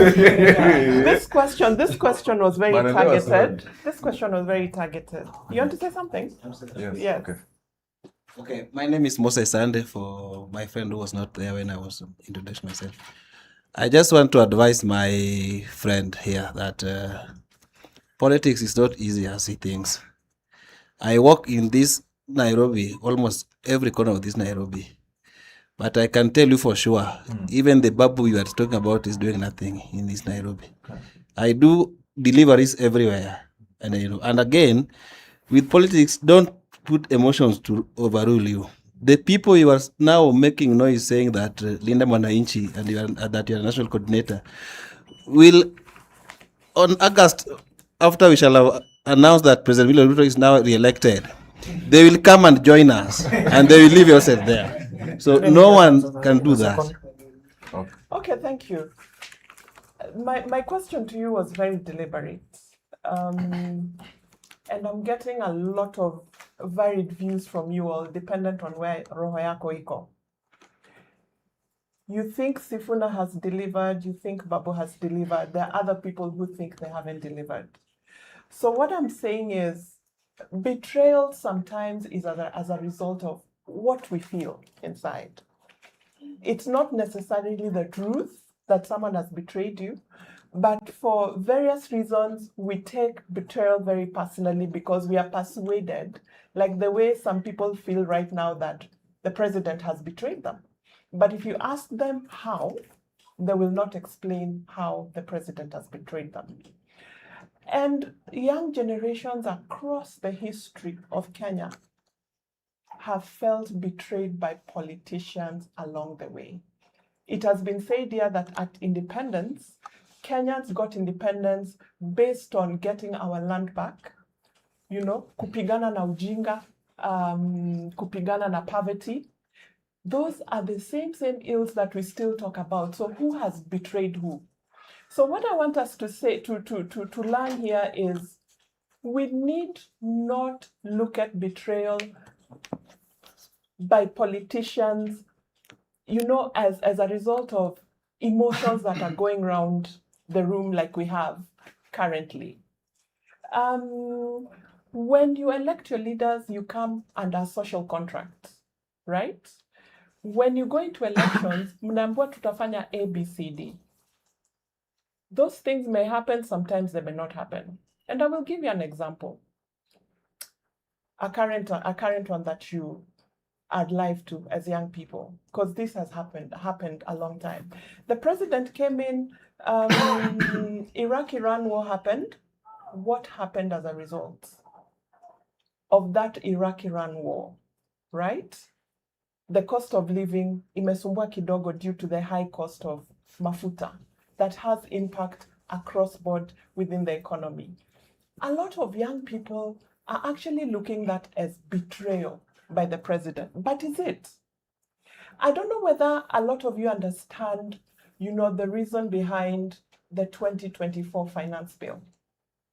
It was actually attached to the debt that the country had at that particular time and the conditionalities that IMF had put for the country to meet, so that they can be able to fund them. Ndio wasi default on the loan that they had to pay. So sometimes you find that when you read international money law, you realize that sometimes, the finance policies that a country has is dependent on the agreements that you've signed at that level with IMF, with the World Bank. But the Kenyans will look at that and wanaona hiyo ni nini? Betrayal by the president. So what I'm trying to urge us all is we need to look at things a little deeper. Just like she said, mnaweza elect mtu kukaa kwa hiyo ofisi, si rahisi. Things are always shifting, Information shifts, interests shift. After Gen Z happened and Parliament was, what do I call it? When Gen Zs went and attacked Parliament and were ready to go to State House, what did you expect the state to do? You as the president of Kenya, what would you do in a circumstance where security is threatened? A lot of people, after the handshake happened, accused Raila of betrayal without understanding why that handshake happened in the first place. Was it supposed to run through and put the country into more insecurity? So what I'm trying to say is betrayal is like conflict of interest is a moving target. I think someone said it here. It's a moving target that sometimes you have to make decisions that may not be aligned to what you had agreed on, but because you need to look at the bigger good, those decisions have to be made. So as we look at our politicians, as we look at our leaders, and even ourselves, let's think about betrayal and about what betrayal is. And I'm asking myself as well. And I'll speak as citizens thinking that we always betray one another. when a certain part of the country that followed the late Raila Odinga decided to go with him into broad-based, the people who voted in this current administration called them wasaliti, right? And it's a decision that they made just the same way you made a decision to vote in this administration. So why is it that you feel as a citizen that I can vote in someone, but you don't want someone else to make a decision that they think is right for them, and they are constitutionally protected to make that decision? So I think in the midst of us talking about betrayal, we need to look at the selfish nature that a human being is. Unajipenda so much so that when somebody makes a decision that does not interest you, then you're calling it betrayal.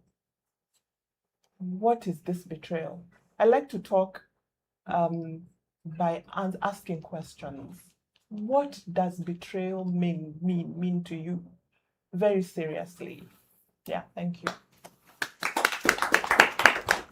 Asante sana. I'm not adding anything to that. Last but not least is Mwalimu Oidi, karibu sana. And Mwalimu, you've heard what the three other panelists have said. And one thing seems to be coming out quite clearly is the issue of what exactly is betrayal. Saa zingine unaweza dhani mtu amekubetray na kumbe hajakubetray. Ni wewe ndio uko so entitled, unaona? So but then again, maybe you can give us your own version, your own view on what you think about the political betrayal since 1963. I think, Tony,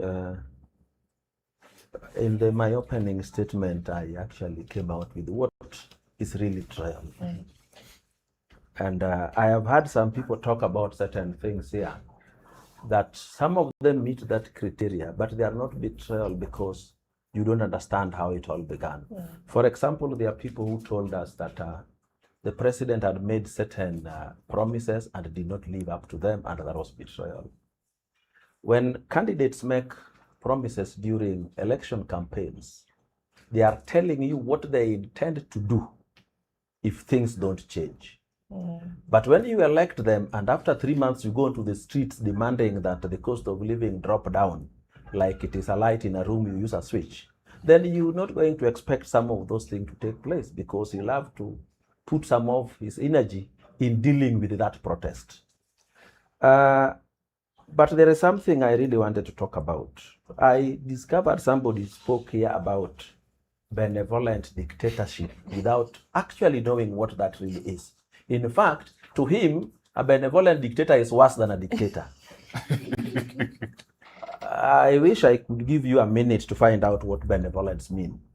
Benevolence means you are kind, you are loving, and whatever you are doing in the interest of the people. That is benevolence.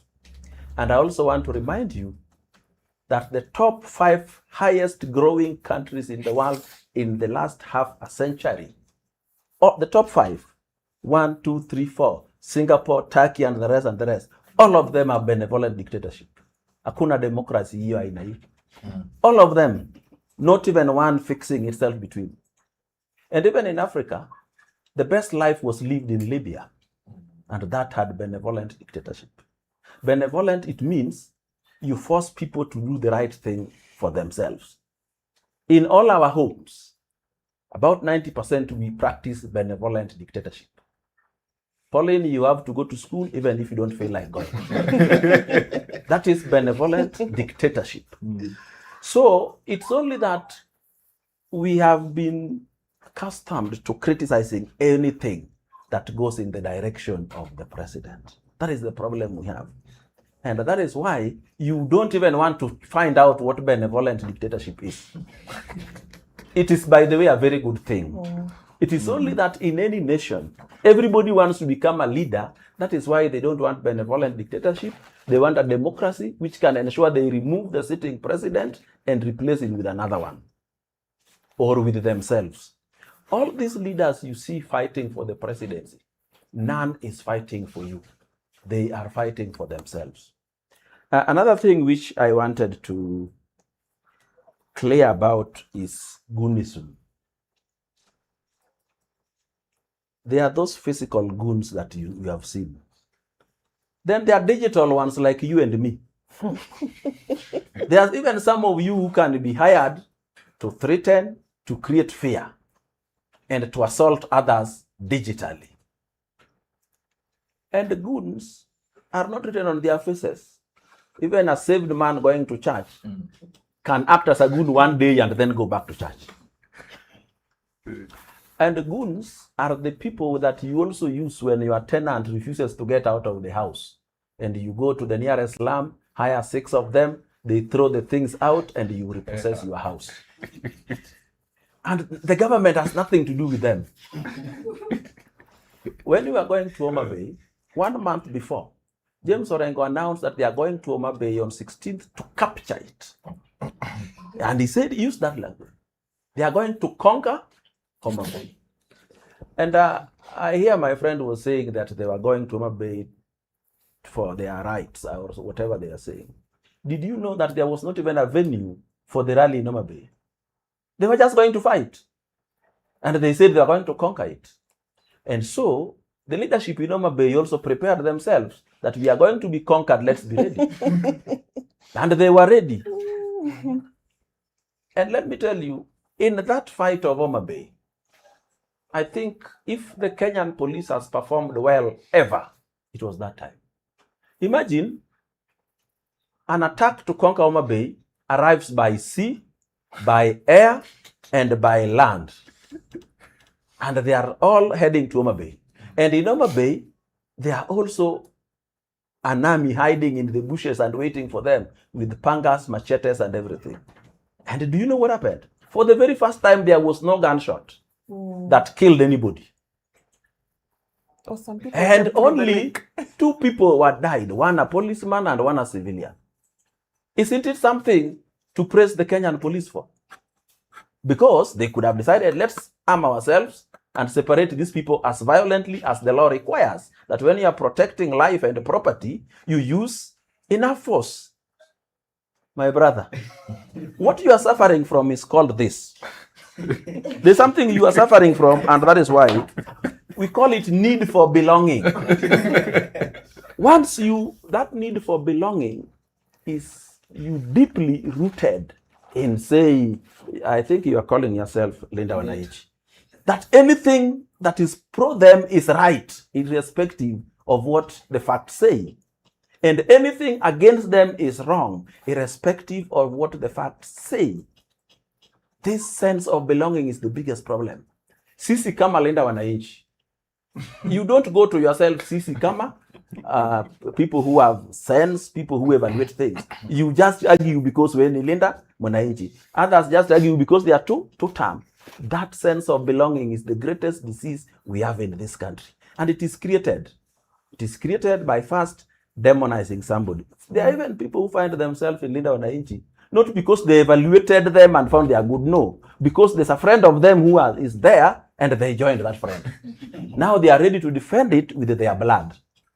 One more thing that I wanted to tell you about after, there's somebody here, apparently she's a budding lawyer or he's a budding lawyer, who talked about Article 1.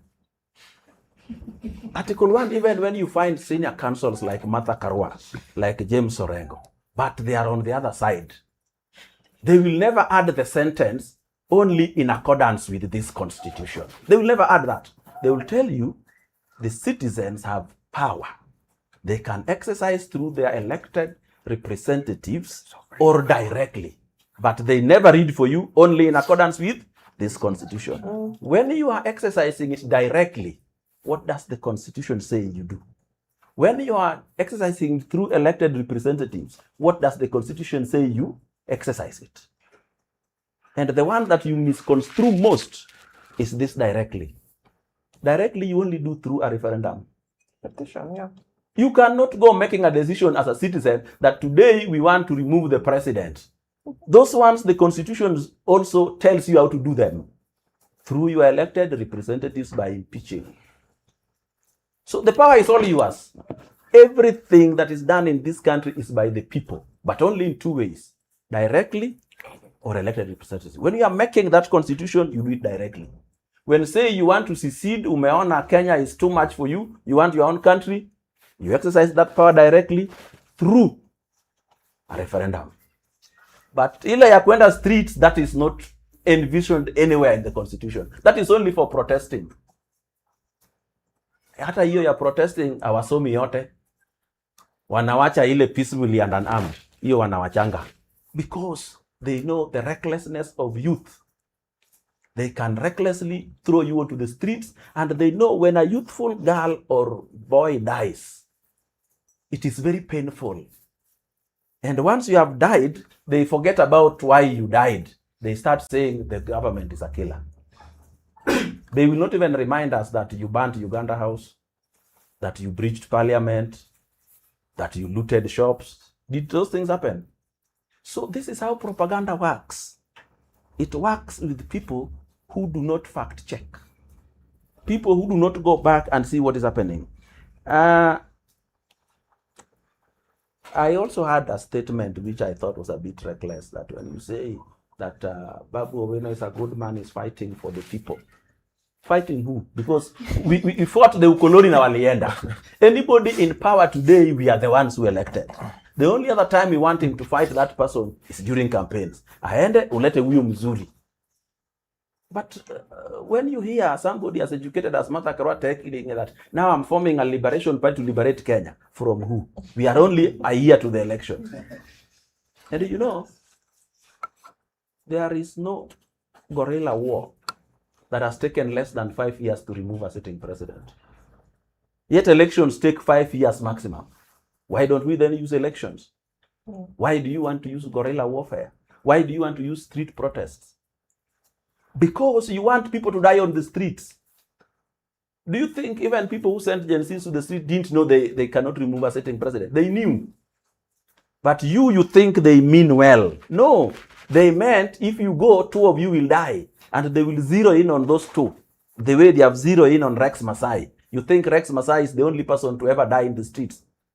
Baby Pendo didn't die even in the streets. Died on the chest of the mother inside their own house. But they have never given it the prominence they have given Rex Masai. Because Rex Masai's death was planned. That one person would die. It so happened to be Rex Masai and a few others. And they are making noise about them. I have heard the people betray you by telling you the things that the president has done that makes him a bad man. But do you know what they do? They only look for things that are unverifiable. Things that you only use circumstantial evidence to say it's the president who did. I saw a man being shot on the street live by a policeman. A policeman, I believe, didn't take any instructions from the president. The last instructions he took was at Kiganja, where he was told, once you are on the streets with that gun, follow the law. But you politicians come and betray you by telling you the president has killed. Which president kills people? Which president commands the police? Which president hires goons? And how come they are only on the president, they are not on the police chief? You know, the police chief comes from Madeira. I have never heard Rigathi Gachagua accuse him. He only accuses Murkomen and Raymond Omolo and the president. Open your ears and eyes and see what politicians are doing for you. They are lying to you. You know, I came here to talk about the betrayals, but I must also tell you what to look for and how to avoid being betrayed. Very important. Number one is what I was talking about, my friend. Need for belonging. That sends you to betrayal by your leaders. I am one term. And you are saying one term, but you have not even chosen who is going to take that other term remaining. What about if it's a worse person than the one you are removing? The need for belonging makes you forget to take note of the warning signs. You want to elect somebody as a president, somebody who has, before people like this, shot a man dead. That one you want, because the sense of belonging makes you ignore the warning signs. Somebody like Rigathi Gachagua, on record in writing, documented, that stole relief food belonging to poor people poorer than you. That warning sign you can't see, you still want him to be your president. And I have never seen a person in this country as rude as one Edwin Watenya Sifuna. Because the sense of belonging, you don't see the warning signs. How can somebody that educated come and tell you that development projects are shiny things? Then yesterday he came back and told the people of Homa Bay, I am going to build for you that road. What is the difference? Then why don't we just let Ruto build it? If building roads have stopped to be shiny things, why do we want to replace a person building road with another one coming to also build the same roads? Because they are using generalities to demonize the sitting president. The generalities you cannot pinpoint.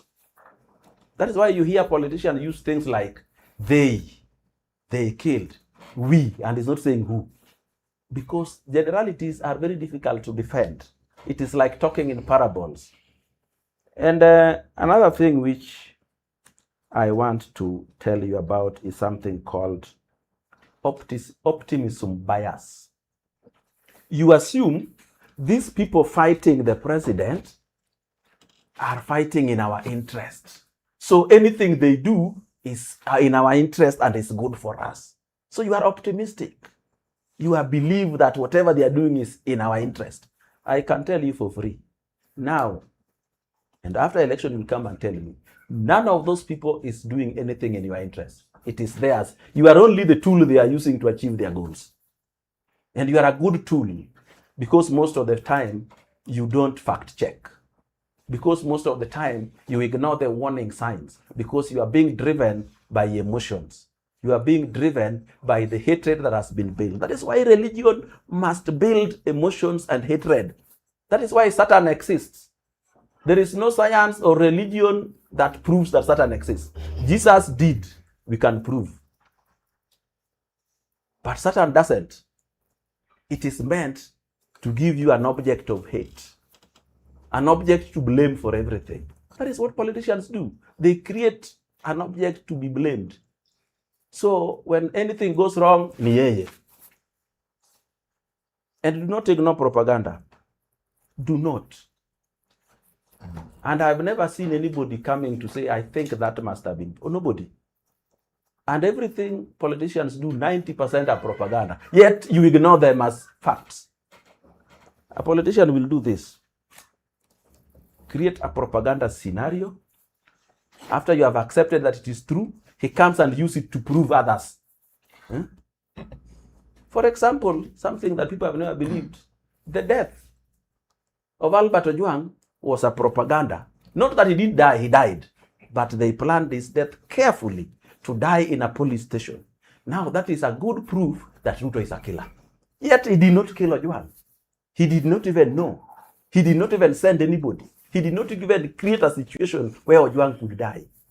But now that you have been convinced because it's an emotional issue, it is now being used to prove to you that this is a killer. But even if that were to be true, do you know extrajudicial killings? Ruto's recorded, whether it is by government or by who, is 349. Uhuru's for 10 years is 4,000.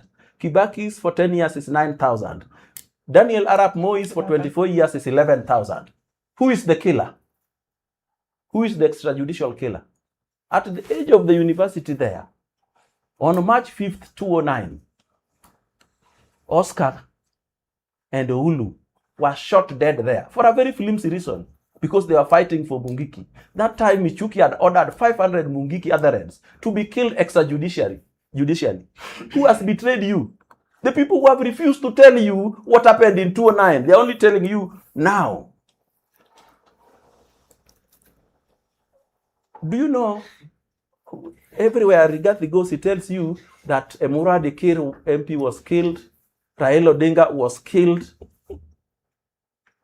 But he's not telling you whether Ogola was killed. He's also not telling you whether Wagakuru Wahome, former governor Nyeri, who died just a few days, were killed. And you still believe him. He once told us in very eloquent language that the selection of Dr. Raymond Omolo as the PS for Interior was the best thing President William Ruto ever did. Today, he has come telling us the opposite. And you, an educated man, still go believing everything he says. What is, nani amewaroga? Somebody who comes to tell you that development is a shiny thing is not necessary for a country. What is necessary for a country is good governance. And good governance is not measurable by you. You cannot measure it. A road you can go and check and come back and say imejengwa. A stadium you can go and come back. How will you check good governance? You will rely on the media. You rely on the media, which is also relying on the politicians. The politicians captures the media captures you, and you believe it. Do not accept to be fooled by grown-up fools like us. So, there is also what is called fear of isolation. Sasa sisi kama sisi tuko 2 term. Na nikiwacha hii 2 term ni join 1 term. Sasa nitakuwa peke yangu. What will so and so with my friend say? So you stick to your 2 term. And if anybody wants to remove you from there, even with good facts, you don't want. You want to bring your counter argument to bring out that. So those are some of the things that I wanted to bring to your attention so that you don't make mistakes. And there is something in propaganda called blind spots created by that belonging also. Blind spots. That means there is a warning that this guy is lying, but you ignore it. There is a warning that what this guy is telling us is impossible to happen, but you ignore it. For example, yesterday, Rigathi Gachagua told us that the former Emurua Dikir MP, Ngeno, was killed through a helicopter crash. But all of us saw that helicopter fly and come back because of bad weather. And we also saw that even before the weather became better, they went again and then crashed. But Rigathi comes to tell you that he was killed. So you are ignoring facts in that story that says this guy could be lying because of what we call political blind spots. And finally, but most important, how do you avoid betrayal? Verify information. Evaluate possibility of those promises you are being given. For example, somebody is telling you he will build for you 6 lanes from Mombasa to Kisumu in the first 100 days. Yet Kenya does not have that kind of money. So sometimes let us just look at things. Somebody is telling me I will do for you this, and in 60 years, no government has ever attempted a project of that size. So you must also look at the possibility. Evaluate the character of the persons giving you those promises. Evaluate them. Look at their history. Look at their past. But also look at the stakes involved. People will lie because the stakes are very high. So they'll promise you heaven, even when he's unable to deliver a star. So, watch for warning signs is another thing. But also, maintain an exit plan. But before I go, I must give you 3 crucial betrayals that happened in this country. I must give you 3, and they will not be long. In the case of betrayal, you are promised something that is very nice, that changes your mind to do certain things. For example, when we went to the election of 2002, Mwai Kibaki promised us that he will deliver a constitution in 100 days, a constitution that will lower the powers of the president so that he cannot do certain things presidents do. Because the most feared thing in this country after Moi was the president. That constitution was delivered 8 years later when Raila Odinga and the group insisted we must have a new constitution. He betrayed us. He convinced us all to give him the vote. That was the greatest betrayal in the Kibaki regime. In the Uhuru regime, the greatest betrayal was Yako Kumi, Yangu Kumi. And then he got his second term. He got his second term, and 6 months later, akatuambia Ruto anatangatanga, sasa anataka Raila. That was the height of betrayal. In Kenyatta 1 betrayal, he promised Jaramogi that because we fought for this thing with you, and you have ensured that these people have released me from prison, we will share this government, I will be the president and you will be the deputy. 6 months later, they held a Liburu 1 conference. And they kicked not only Jaramogi from being VP, but also created many other VPs. There can never be such a betrayal. Then we come to the current regime. I have heard people saying that President William Ruto betrayed us because he promised us certain things that he did do. The only problem I have with that assertion, nobody is giving me specifics. It's just generalities. Nobody is telling us Ruto said he will do this on this and he didn't do it. But also remember, when we make these promises, we make them on basis of intent to do it. If you went to the street so that we don't do it, now the story must be different. And so that is where I leave you for today, with betrayal in the country, the type that we have seen. Thank you. Betrayal in the city. Thank you so much, Chairman, for that. In Kenya. Thank you so much for that analysis. Najua mko na maswali mingi. I normally say si lazima usikilizane. You must not agree to everything being said. So I'm going to open the floor so that you ask your questions and also maybe respond, and then takuja kwa wapatiane remarks zao tumalize, si ndio? Wewe ulikuwa umeinua mkono na Amani, si ndio? Tuanze na wewe Samko. Thank you. So, thank you by our seniors for educating us. I know that we've learned a lot. Now, from this conversation, we have a different view of power. But I want to state one thing. And it happens, OTB, that I have heard, especially from the panel, it's like they are protecting the president. Honor. So my question is, we have freedom of expression, sindio? We live in a democracy. Correct. Now, a democracy, everybody is entitled to their to the whatever their view, unless they are inciting to kill, maybe to cause mayhem, right? Yeah. So when we talk about issues to do with the Finance Bill 2024, I agree. We were in and we are in a sijui niite aje, but we are in deep shit. Naona kabisa tuko mbali kabisa. But we are a young nation and we cannot only pay our debt or try to pay our debt through taxation. We have agriculture. Agriculture have been abandoned in the areas where inaitango aje hii land inaweza limika arable land. Naona we are not putting in measures. I know very many acres in Laikipia, fertile lands where we can utilize, we can take boreholes there, we can utilize that land for people to farm their maize. I know the governor in Laikipia County, Honorable Joshua Irongo, is a farmer. He's a maize farmer. When he lost his election 2017, he went back to the farm. So we are just we want to raise taxes instead of using the resources that we have. Okay, tell me, I earn 100,000. Then after all the deductions, I have a loan, I have what? So I find myself taking home 50,000 Kenya shillings. So I have a family. So do you want to tell me that I have to wait until I'm 35 so that I can marry?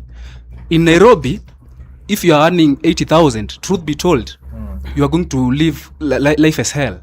Okay. Because there are no many public institutions, and the public institutions, the schools, are crowded. So we want to take your child to that institution, the private institution, which has the commodities that and the amenities that you deem fit for your child. but your salary does not allow you to do that. I remember, and I know this has happened across all the governments since 1963 when we got independence. In fact, it happened even before we got that idea of independence, because Muzungu came with a Bible on one hand and a gun on the other hand. So we had no choice. We had to accept. But 63 years later, we are still struggling. And I believe the nations like the USA, they are almost 300 years old. And they had to go through whatever you're going through. Remember, they had a civil war back in the 90s. So, but I don't want to say like to justify Ruto killing 300 people. Okay, not Ruto killing, but his government, in his government that 300 people died, and in Moi's government 11,000 people died. Why do we justify that? We must say that it is wrong to kill, even taking one single life. It is wrong, and we must accept that our generation, and he has said, they use us for their political gain so that they can stay there. But what about us? The same way niliuliza, sahi sina pesa, and I want to have a political the member of parliament sit in Laikipia East, but kwa sababu sina pesa, I have to bootlick a person. Nona, that is why in fact we decided, we formed a group, tunajita Timeline Fixers, and our main agenda is advocating for a campaign that okay, you do not have to have the money for handouts in order to do a campaign, because that is what we are. Timeline Fixers, you can check it in X, iko kila mahali, and it's okay, it's a new movement, but we are going to take it everywhere in Kenya, because mimi kama sahi, mimi kale kaduka kangu kako hapo tuk, maze mi huwa napata 2,000 a day. Hiyo 2K a day bado nalipa rent, nalipa fee, na maybe my brother there. Okay, ni mingi bro. I'm just saying. Okay. My brother back home, he's in high school, anahitaji pesa ya pencil, anahitaji pesa ya nini. So, and I want to run for a political seat because I know there is something I can do to the community of Kenya. True. So, nona, but sina hiyo pesa. Nona. So what do we do? Something else I want to point out. I want us to conspire as a generation. We conspire to seme how wenye wamekuwa hapo, they have used us for their gains. So what about us? Okay. What about us? Mimi, and people, by the way, mimi huwa nasema at times, let us not demonize a person and glorify another. I know by the end I say that in Uhuru's government, this country really failed. We really failed because the guy oversaw corruption. Nona, ni kweli. But fast forward to the Ruto government. In fact, Ruto alianza kuiba hata before akuwe president. Sinaona, Kimorel Dam, pesa ilienda wapi? Where is the dam? Saa hii unakuja unasikia a project ni ya 45 billion, but we are going to pay 100+ billion. Okay, yes, it's economics, but that is not wise. Hakuna haja tukuje tukope hapa ni kukope so mbili OTB, then unataka ati nitakuja nikulipe ikuwa dhao. So nikuulize, okay, am I wise doing that? So let us have this conversation as the generation, we the Gen Zs, tujue it's our lives at stake. Okay. It's our lives at stake. So tujue watu wakiongea na wakiongea waseme nini. Mimi nikikuja kwenu Homa Bay, maze mimi niko na dem mjaka, maze nataka huko hivyo. So nisikuje. You see? Sawa. Can I say No, something? you give this gentleman. He's banning to challenge me. This one. Can I say something? Yeah. Thank you so much. You know, I've really I was very keen listening to Mheshimiwa Widi articulating his own issues. You see, I've heard him. Don't use generalities. Be specific. His own issues. What is that? Be specific. Say the issue. Okay, Yes. I've heard him saying that Rigathi Gachagua, when he was in power, used to praise Dr. Raymond Omolo. Okay, fine. You don't say used to. I said it's one specific case and one specific case. Mwari Dikir, he said what Omolo is. Okay. When he was in Homa Bay, he said who Omolo was. Very specific. Thank you. Yeah. We also have people in government who used to praise Rigathi Gachagua while he was the deputy president. They used to praise him. In fact, they used to tell us that they have never come someone like Rigathi Gachagua from the mountain. He was the best according to them. Right now, there is one Oscar Sudi. He used to praise Rigathi Gachagua while he was the deputy president. Right now, Oscar Sudi, every time he goes to TikTok, Wamunyoro. Every time he goes to Facebook, Wamunyoro. So, why are you not seeing also that? Why are you not also seeing that? You only see of Rigathi Gachagua praising and now not praising Raymond Omolo, but you can't see Oscar Sudi also praising Rigathi Gachagua and right now also not praising Rigathi Gachagua. Okay. Okay. The point of view. No, I just want it to be clear. Okay. Tony, just give some. No, I want to respond to them. If you are not challenging me, then you give me the microphone. Okay, go on, sir. Because I want to speak to him as well. Oh, you want to speak? Yeah. I will give him speak to him. You know, he had a problem that we were protecting the president, but the president should take responsibility of the finance bill 2024. Do you know who was the minister for finance in 2024? The minister for finance in 2024 was Professor Njuguna Ndung'u. Njuguna Ndung'u also happened to have been a former governor of the central bank when the shilling crossed from 90 to 103 and never came back. He was also there in central bank when the shilling crossed from 116 to 160 where we left him. He was now the minister for finance. When it comes to Aurora and Kimwarer, you want to blame the DP president. You don't want to blame the president. You don't want to blame the minister for water and irrigation. Then you want to blame Ruto. But in this regime now, everything is Ruto's responsibility. Even a corporal killing somebody in the street is the president's mistake. Don't you see you are biased? Let's give everybody his responsibility. When the court goes wrong, Chief Justice let a jibu. When finance goes wrong, Waziri wa Fedha let a jibu. Because the 2010 constitution gave autonomy to these people and the powers to act without the intervention of the president. So when I hear you say that Ruto started stealing even before he became president, he had the power before he became president, but now when he's president, he's now taking even powers of a corporal. Honestly, the only president I know in Kenya since independence who can be overruled by a magistrate's court is William Ruto.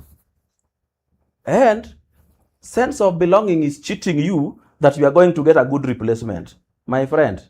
Then there is somebody who says that there are many things we can use to pay debt including agriculture. My friend, the only way the government has to get money to pay those things is through taxation. It can only encourage agriculture so that it taxes agriculture. But do you remember, Galana Kulalu began during Kibaki, ikaanguka. Uhuru dilidali 10 years ikaanguka. Today there is lush green mahindi inamea huko. That is agriculture improvement. Today you can buy fertilizer for 2,500. You don't want to mention that. Up, down from 7,000 per gunia. Sense of belonging is capturing you, my brother. Just open yourself. So, that is what I can tell you people. So I will leave Joanne to tell you, but there was something about taxation and what you take home. What we used to take home during Uhuru was 70% average. There are people who used to take less. What we are taking home during Ruto is 65%. Now, 65%, but now you have better roads. You have SHA that is working for everyone. 32 million people registered. Uhuru had in his NHIF that he inherited from Moi and Kibaki, 8 million Kenyans registered. It never used to cover chronic and critical diseases. It used never to cover emergencies. So, finance follows budgets. So hiyo pesa tunachukua kutoka kwenyu inawafanyia kazi. Inajenga Rironi Summit na vinginevyo. Thank you. Thank you so much, Chairman. Yes. Yeah, thank you very much. Mwalimu has actually handled part of the things that I wanted to answer you on, specifically on issues on taxation. Agriculture, first and foremost, is a default function. You know that. You know that agriculture is a default function. But we, like he says, being Ruto, I think, is the most difficult thing. And I'm not saying this because he's president and I support him, no. I'm saying, I'm putting this as a reality. Agriculture is devolved. The national government has actually provided a conducive environment and brought the cost of fertilizer down so that agriculture can be better. The returns on coffee are better, right? The returns on milk are better. In fact, Kenya is the largest producer of milk in Africa as we speak. That's where we are at. So I think we need to read a little and understand our constitution, go to the fourth schedule of the constitution and understand what the function of national government are and county. Because what is happening now is because counties are also not taking their responsibilities well, national government is actually coming to actually salvage the counties in terms of agriculture, in terms of health, as we speak. I was listening to, the conversations around health when there was that summit. County governments are not paying SHA, yet the money is actually devolved to them, the money that is supposed to be paying SHA, but hawalipi. And yet, people are being treated in the hospitals that are under the county government. So I think when we look at governance in this country, let's look at both levels of governance. 2, we must not forget our history as a country. That now we begin to cast aspersions at the present leadership when the rot began in 1963. We must hold all administrations to account because it's the only way that will repair the ills that have happened in this country. I'm currently reading a book by, there was this guy who was managing editor, Ekirapa of The Nation. I want you guys to pick some of these biographies and read them. And you'll understand he was DC at some point. You will understand how this country has run, how people acquired land in this country. Unapata mtu anapewa shamba without a record, anaambiwa chukua tu hiyo. Hiyo ni shamba yako. And it's maybe 1,000 acres. People were actually uprooted from their farms, taken elsewhere and killed. There's some of these things that are very sad. So even as we think about, and I'm not condoning any killing, any state killing that we have right now, no. Killing is bad. It doesn't matter that it happened in 1969. It doesn't matter that it happened in 1978. It doesn't matter, but we need not forget our history because it's in learning that history that you people are going to be able to solve the problems that we have now. Mwalimu spoke about the extrajudicial killings by the state. I want to say that the numbers are zinaenda chini. State violence is actually reducing. Why? Because of these conversations that we are having. Because we are standing up as Kenyans and saying no. And I'm not telling you people not to say no. You must continue saying no. But we are learning from history, So tusisahau history that tumeona mtu amefanya ubaya sahi, and especially ubaya may not be as bad as happened in the past. Let us read more. Hiyo ni kitu tunasemaga hapa kila wakati. Asanteni. Kweli kabisa. Asante sana. Tusome. Sijui kama wewe pia unataka kurespond to one or two kabla nichukue nyingine. Marafiki zangu hapo inanishangaza sana. Ndugu yangu, maybe we will talk after this. We need to sit down. We need to sit down and talk. There is much more we can do as young people. Hiyo kikundi nasema uko nawe you can vie and win without money. Bro, pia hiyo. Unaona sasa ndio inaita sense of belonging. Kuna facts. Yes, kwa roho yako personally I wish mtu anaweza vie na win bila do. But honestly hata wewe mwenyewe unajua. Hata wewe mwenyewe hizi campaignia mtu bila do. Sasa how will you be able to how the dynamics of the tell me where you will campaign without even a single cent. Nasemaje? So that I can also and remember nilisema tokenism, giving handouts. That is what I said.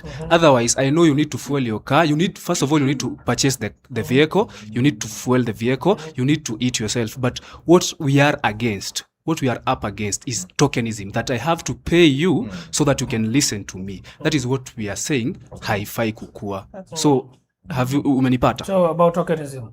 tokenism, yes.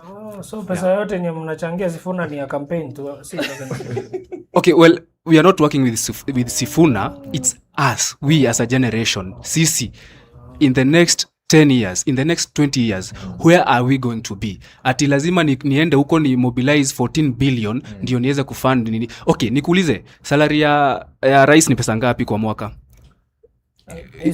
Kwa mwaka mzima sina 2 million per month, then kwa hizo nini add-ons inakonga kitu ka 3M, si ndio? So in 5 years that is 180 million, yet you use 14 billion. Unaona, the math is not mathing. Unaona, that is why tunataka sisi wenyewe decolonize sisi wenyewe, tujue if huyu mtu anatumia 14 billion to campaign, mahali atapata 180 million, then it means kidogo ataenda kutuibia. Let us be honest. That is why we are having these conversations. So let me pick a few more questions. Alafu mtajibu, then we give a parting shots. Yes. Tony, I want to say that I wanted to talk to Omwansa. Just because he has a different opinion doesn't mean that his opinion makes it's a naive opinion. It's a fresh perspective. That's his own perspective. Yes, I agree that on rare occasions we have had people who have vied with very, very little amount of money and won. That makes it possible for people. So let it not be seen as somebody who's saying that you can go for politics without so much money, be seen as naive. That is a fresh perspective. Yes, I know that. Why is it that as a young person you are expected to have the wisdom of an old person or of the older generation? No. What makes you unique? Is it your age? It's the fresh perspective that you are bringing. And so if they want to push for politics to be cheaper, let them push for it without being seen as naive. Okay. Thank you. I think that is quite imeeleweka kabisa. Yes, Ambrose. Thank you so much, Tony. You see, we have really gone overboard, and even the question of betrayal perhaps is slipping out, huh? But it is always good when we have the Gen Z in the room. It is always good to go overboard. But I also want to tell Babazuri that there was one MP in my constituency who used to come and say, take me on loan, huh? And he would be elected minus using any resources. Okay, so it has happened. Though today, in the present world today, you people have normalized money, so that money is everything. So that you make the campaigns very expensive, and then after electing these people, we still want them to do for us some developments, which we find it something they cannot do, because after an MP used over 20 million to campaign, you can't expect much from him. Okay? Because it is in record in my constituency, the developments that somebody can always point are the development this guy who used to go on loan did. Okay, those are I can say they are the main one. Even the hospital that we use, the Makalda Level 4 hospital, it was on this guy on loan. Okay, so you realize that thereafter people we have been taking, who have been giving us the 200s, you panga line and you are given 200 shillings. They have been doing close to nothing. So, and we should be going back there, Babazuri. You should not tell us that we have to normalize using a lot of funds during campaigns. Let's go back to that point, because if we can go back there, then we will be making our institutions active rather than using personalities. Okay, when we build our institutions well, then personalities will not override the institution. So it is something that we really also have to check on. And then, Tony, final but not least, you see, we are talking on this issue of betrayal, and I really want us to go back there. And as much as time have really slipped out, and we must always point out these people who have always betrayed us, because even right now in this current government, we know people who are betraying us, and me, finally, I want to go back to Raila Amolo Odinga. Yeah, me finally, I want to go back to this person called Raila Amolo Odinga. Raila Amolo Odinga used to say that, he used to have one of his saying that at some times in life, you must not accept advice. People will always come to advise you, but never accept so many advices, okay? And we the allies, we people who say that we have gone to school, can we read in between the lines and interpret times, so that upon interpretation of times, then we get good justice? Because somebody like Kaman is not interpreting time well. His friend is not interpreting time well. It is a matter of reading the times, because when you get to read the times and get the opportunity to interpret them, then you'll end up not reasoning with emotions. Okay. When I came to this city, let me just say this, Tony, finally. When I came to this city, I first of all met these guys called Nicholas, these two gentlemen who were jailed in Uganda. If you can remember, they went to campaign. Nicholas and this the Rastafarian guy, yeah, in their Free Kenya movement, where they fought against some tax. Yes, the activists. Okay, that one was, I met them back in 2019. Okay, I was a good activist those times. When you check my last time Twitter handle, I was one of the best. Like, I was with those people, okay? But with the time, I dropped them, because I realized that sometimes you have to leave emotions behind and reason with facts. Okay? Yeah, so when I see Amani here really championing, I was there almost 6 years ago. Okay, Amani, I was there some good years ago. I was very young by the way. I was very young. I was 18 years that time, okay? Okay, and I was a good one. So sometimes when I listen to you, I just humble myself, because you will learn. I will learn and unlearn. Otherwise, thank you so much. Thank you so much, Ambrose, for that. Yes, Valerie, alafu team. Okay, thank you, Tony. My brother here, he was talking about about the campaigns. You are saying that the president earns 180 million in a year, right? 5 years. In 5 years, sorry, in 5 years. And then and then you find that during the campaigns they're using like, what did you say, 14 point something billion, right? Okay. So, and then you're saying he's earning this amount, yet this is the amount he's using during the campaigns. So it means this person was like at a Twitter, he's stealing money and all. Is that what you are saying? Yes. Okay. I disagree. Because you mean that his only source of income is from the money he gets, like when he's paid. You know, he has other businesses. For example,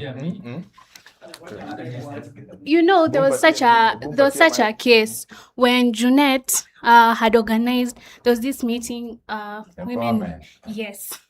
And now I think Jeff Koinange hosted some people, and then they were asking, where did he get the money from?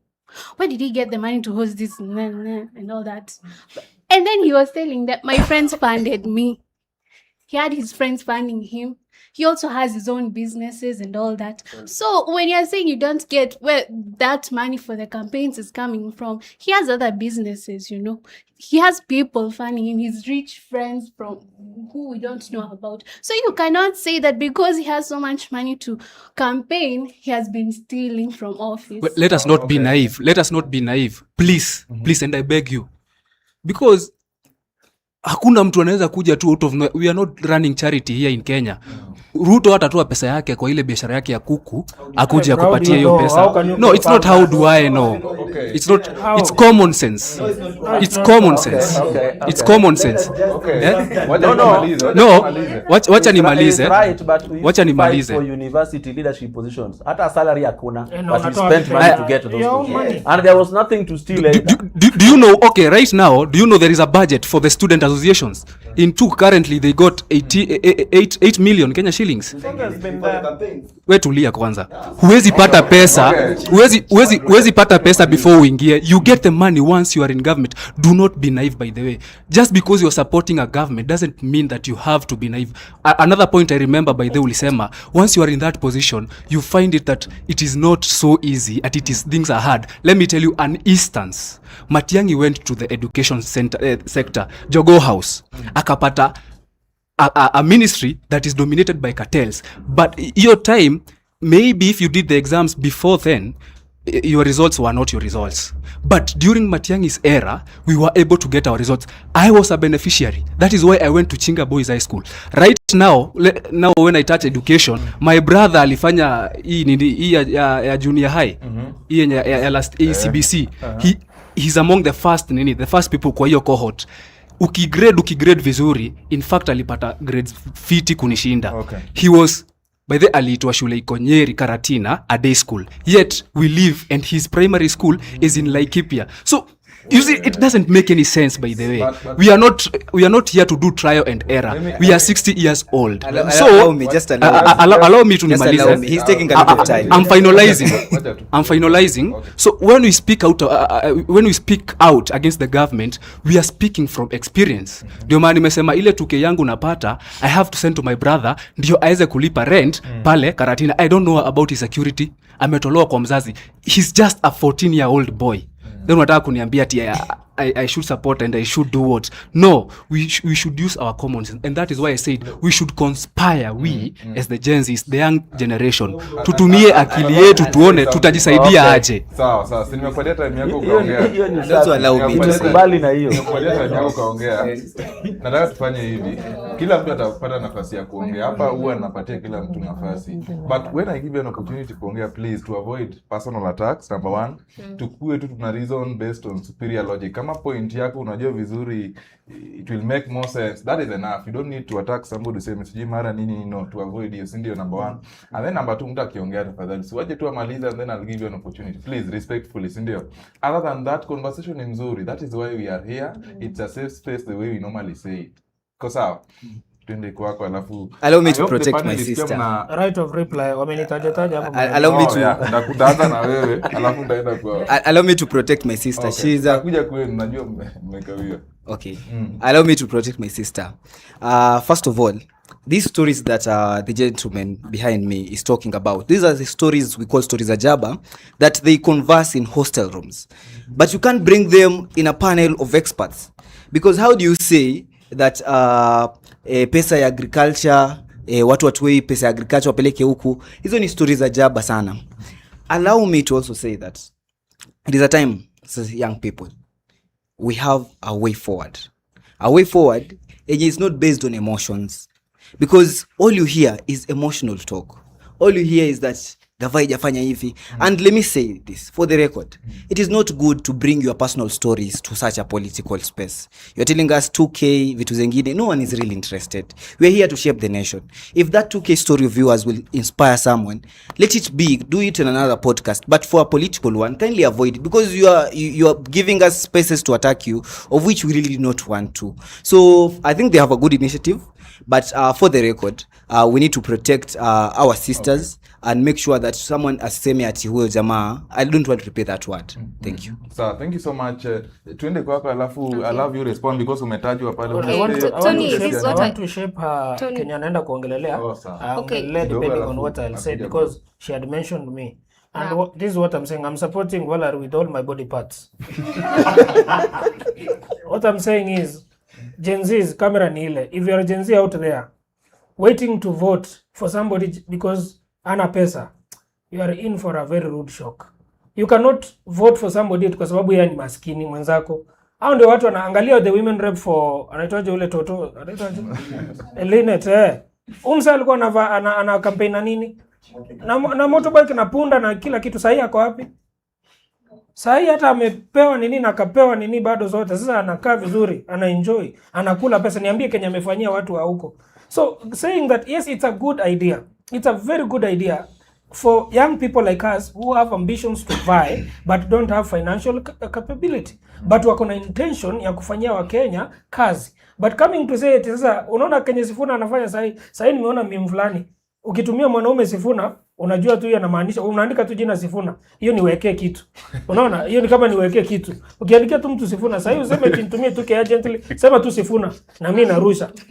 So Sifuna anakuja amejibrand ni kama yeye anataka usaidizi so that Kenya tuone anatujali. But that's not the point. That is not the point. I have been in leadership all these years. Hakuna mtu anakupea venye mwalimu amesema, hakuna mtu anakupea campaign money. I've been a Kuso president. We have no budget. But kila wakati comrade anaingia ataka za cabbage na tuanga wapi? We always give. When they want opportunities, we always give. So as a leader, unless wewe ulikuwa unasema naive mara mingi, wewe sasa ndio uko naive because you cannot use your own money to support your fellow because you are depending on that salary alone. But my dad, my president, is very generous. is a person that I always look up to. So he doesn't need to depend on the salary to be able to campaign. Huyo ni mtu bwana anauza kuku, anauza mayai na ako na pesa mingi sana kiongozi wangu. So you have to look up to him so that you can learn. But ukiwa na hiyo akili, hata hiyo pesa hiyo kuku ama hizo mayai za rais wangu huwezi fika. Okay. I think hiyo ni clear sana. Wale watu wamelia sana. So siniende kwa Okay. wale alafu ndakuja kwako, ndakisha nimekuja kwako. Yes, Hina. Okay, Tony, we may blame the politicians as much as we want for using us as political tools for their own interest, but why are we the ones enabling it? Mbona uende uchukue hiyo tuso, ama hiyo maybe for the guns 1K, uende upige mtu, you disrupt the peace. Why are you taking that 200 for you to go and vote for someone? Why? So that needs to change as a nation. So what is your advice? Unasema tuachane na hiyo 200 tuchukue tawa? No, let's stop being greedy. We can look beyond that 200. Yeah. Na unaweza chukua na pia bado vote the right person ama that is not nini? Yes, you can take that 200 but you still vote for someone with an agenda. And do you believe that if I have got genuine desire to serve my country, I can invest my own money from other businesses ndio nichaguliwe? Okay. Yes, Steve. Thank you, Bwana Tony, for this. I'm very happy with how the Gen Zs are speaking out themselves. Mine would be a parting shot. The last time I'm holding this mic for today. So to begin with, it's a big disagreement that you want us to agree that a politician is not a fund mobilizer. There is what is called fund mobilization, and everybody who wants to become a leader, it comes with a responsibility. So for a president to be able to raise 14 billion for campaign is not a big deal for him, because Ruto has been there for the last 30 years in leadership. We need to agree that way. He's been there for the last 30 years in leadership. He's been working, he's been having his sources of finance. And again, there was a time we were at State House and he told us that akona marafiki yenye yeye anaweza pata pesa. And it is true, bro. It is true, people have friends that they can sit down and contribute up to millions. There was a time nilijipata Garden Square pale KICC. People raised like almost 80 million in 1 hour for one person. So you see, it's not a dream for someone to raise 14 billion. It is levels. Okay, to conclude, we have a very big betrayal as a Gen Zs. We've talked about finance bill 2024. I want us to know that in Kenya we have what is called the budget process and cycle. The budget next year, your finance bill tunaingoja tu next year June. But do you know what? Iko saizi there is public participation going on. Saizi you will not hear any Gen Z about finance or whatever. Lakini wanangoja ifike time inaitwa finance bill, tunaanza kupiga kelele. No, but from sai there is a lot going on about the budget cycle and process. Let us try and get this information so that when we come to our point of discussion coming next year, time election, the finance bill, parliament approval, we know what has been going on from August, because it is from August to next year June. Asante. Thank you so much, team. Yeah, that was important. Yes. Yes, Tony. Okay, before I share my point, I want to say that as the Gen Zs, it's okay to disagree, but let us not attack anyone's opinion. Everyone is very, very much entitled to their opinion. You cannot call anyone's opinion naive. You can, and you are the one who had allowed us to give our personal stories. So Hassan, you cannot tell Samka that your 2K stories don't matter. Let everyone's opinion matter, because we are here to share and to discuss and agree on something. And if the space becomes a very, very negative space, what are we surely ending up with? It's a safe space. Yes, thank you. Yeah, and there is something that Babazuri had said. We are not talking, you see, there is something that Kenyans love. They love going to the extreme end. So now that patronage and giving money is bad, we want to go to the extreme end of single mothers and poor people.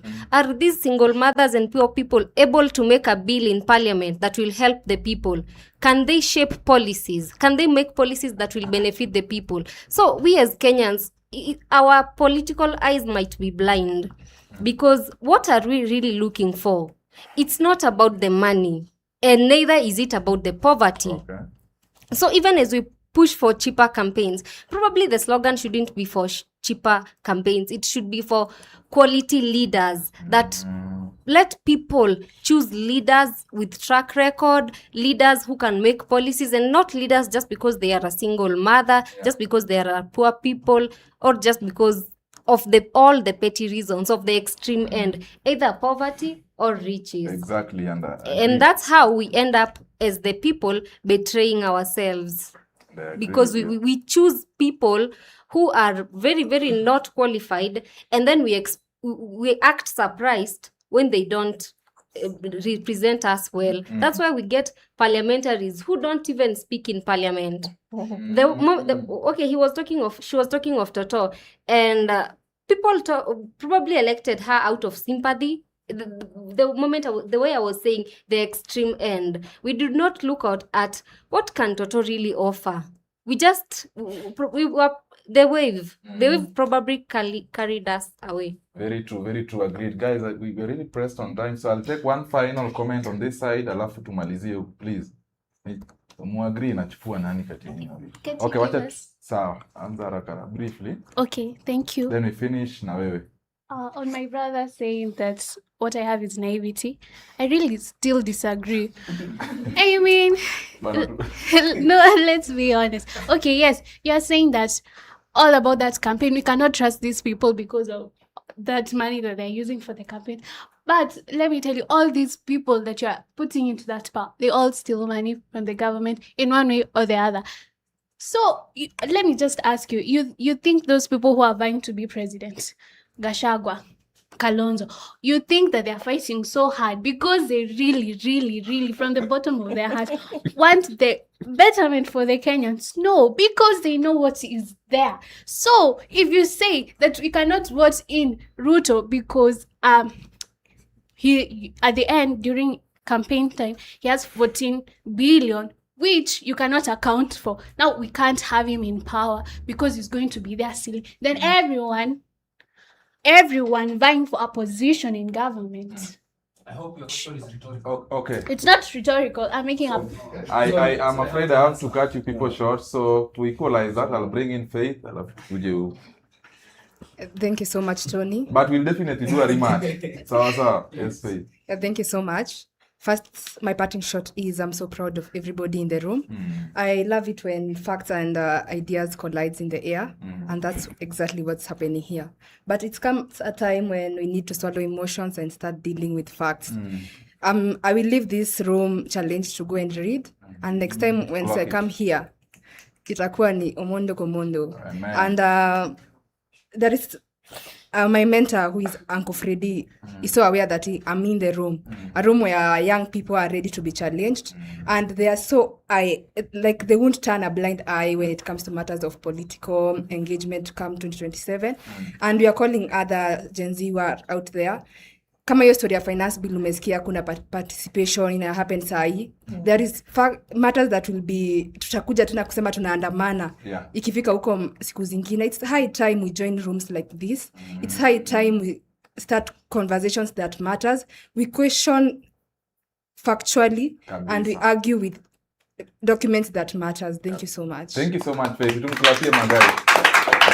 Amepatia REDRING pia flowers zake for giving the young people an opportunity to have this unfiltered conversations in there. And we're always glad to welcome you. And within the week, you can always come to Queen such conversations. But nimewa promise, guys, this is not the last conversation. Tawaita tena, and then tutamalizana na hiki tu, si ndio? Asanteni sana. But at this moment, ni ite panel to wapatiane parting shots zao.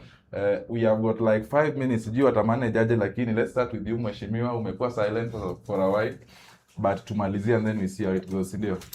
Thank you, Tony. And my parting shot is that the hardest discussion to have soberly without emotion is discussion about personalities. The moment you bring in personalities, emotions run high. And if you can avoid that, the better. So next time, I know people like calling them people by their names, but you cannot do that and avoid emotions. So the choice is If you want avoid emotions, don't mention names. If you mention names, please tolerate emotions. Thank you. Clock it. Thank you so much, Mheshimiwa. At least tumetufunza one new thing today. So next, coming into the next conversation, tutakuwa tunajua better, si ndio? Asante sana. Let me invite Omwanza to give his parting shot and also his words of wisdom. Karibu. Thank you so much. Just like my dad, a believer. I want to appreciate you. Najua leo umekuwa Machakos pale. You have launched a lot of developments for the people of Eastern. I think that their leader in 40 years never did. The only thing that he did is building a prison for them. My dad, you promised a house. I was homeless a few years ago, but today I have a bed seat. I want to appreciate you that at least you never betrayed me like other people that we know from Mount Kenya or other regions. My dad, thank you so much. And in 2027, we will give you another term. We will vote you 10th of August, very early in the morning as Gen Zs. And that is my parting shot here at Face to Face Gen Zs. Wow, thank you so much, Omwanza, for that. The message is home, and yes, I think dad amesikia hiyo maneno. You know, when I was a student leader, mi pia nilikuwa nimesema sometime that comrades were sleeping on trees. You muliona. But I'm happy people like you today have got affordable housing. Asante sana. Yes, let's go to Joanne. Yeah, thank you very much. Like I always say, tell young people, always show up. You know what you're doing now is you're showing up. And there's so many people who are listening to you. There's so many opinions that you're shaping, you know, without knowing. So always show up. It's a good thing. And never feel that your opinion is better than the others. Let's agree that we can agree to differ. You know, it's a very good thing. And so long as you also support your opinions with facts, like she's saying, you will go a long way. On the campaign finance in this country, I think we need to have it regulated so that there's equal playing field for everyone and for you young people as well. Because hapa Kenya inakaa ni kama uko na pesa ndio utafanya nini? Utapenya. I was part of the team that drafted the Campaign Finance Act and the attendant regulations, but those things that law has been stalled in Parliament by politicians. So it's not about the president. Politicians are what umewa elect wanaka Parliament are the ones who have not been able to operationalize that law. That law is supposed to regulate how much money you can use in campaigns. And I think it's a good thing. It's the practice in developed economies like the US. You cannot go beyond, raise funds beyond a certain amount so that everyone has a level playing field. So as a Gen Z, if you want that space equal, those are the things you need to start, advocating for. On the flip side, sisi wa Kenya pia ni wabaya. Tunataka pesa. A politician will come to you, anauza sera, but mnasema tuachie kitu. Uko kwetu nyumbani wanasema ni gonya. Release us. Release us, yeah. You know, and they'll release you. So you'll end up paying for the person who's paid highest. And when he gets in, he has to bring back that money. And also politicians are funded. I happen to belong to a political family and I know politicians wanna fundraise a lot and they have friends.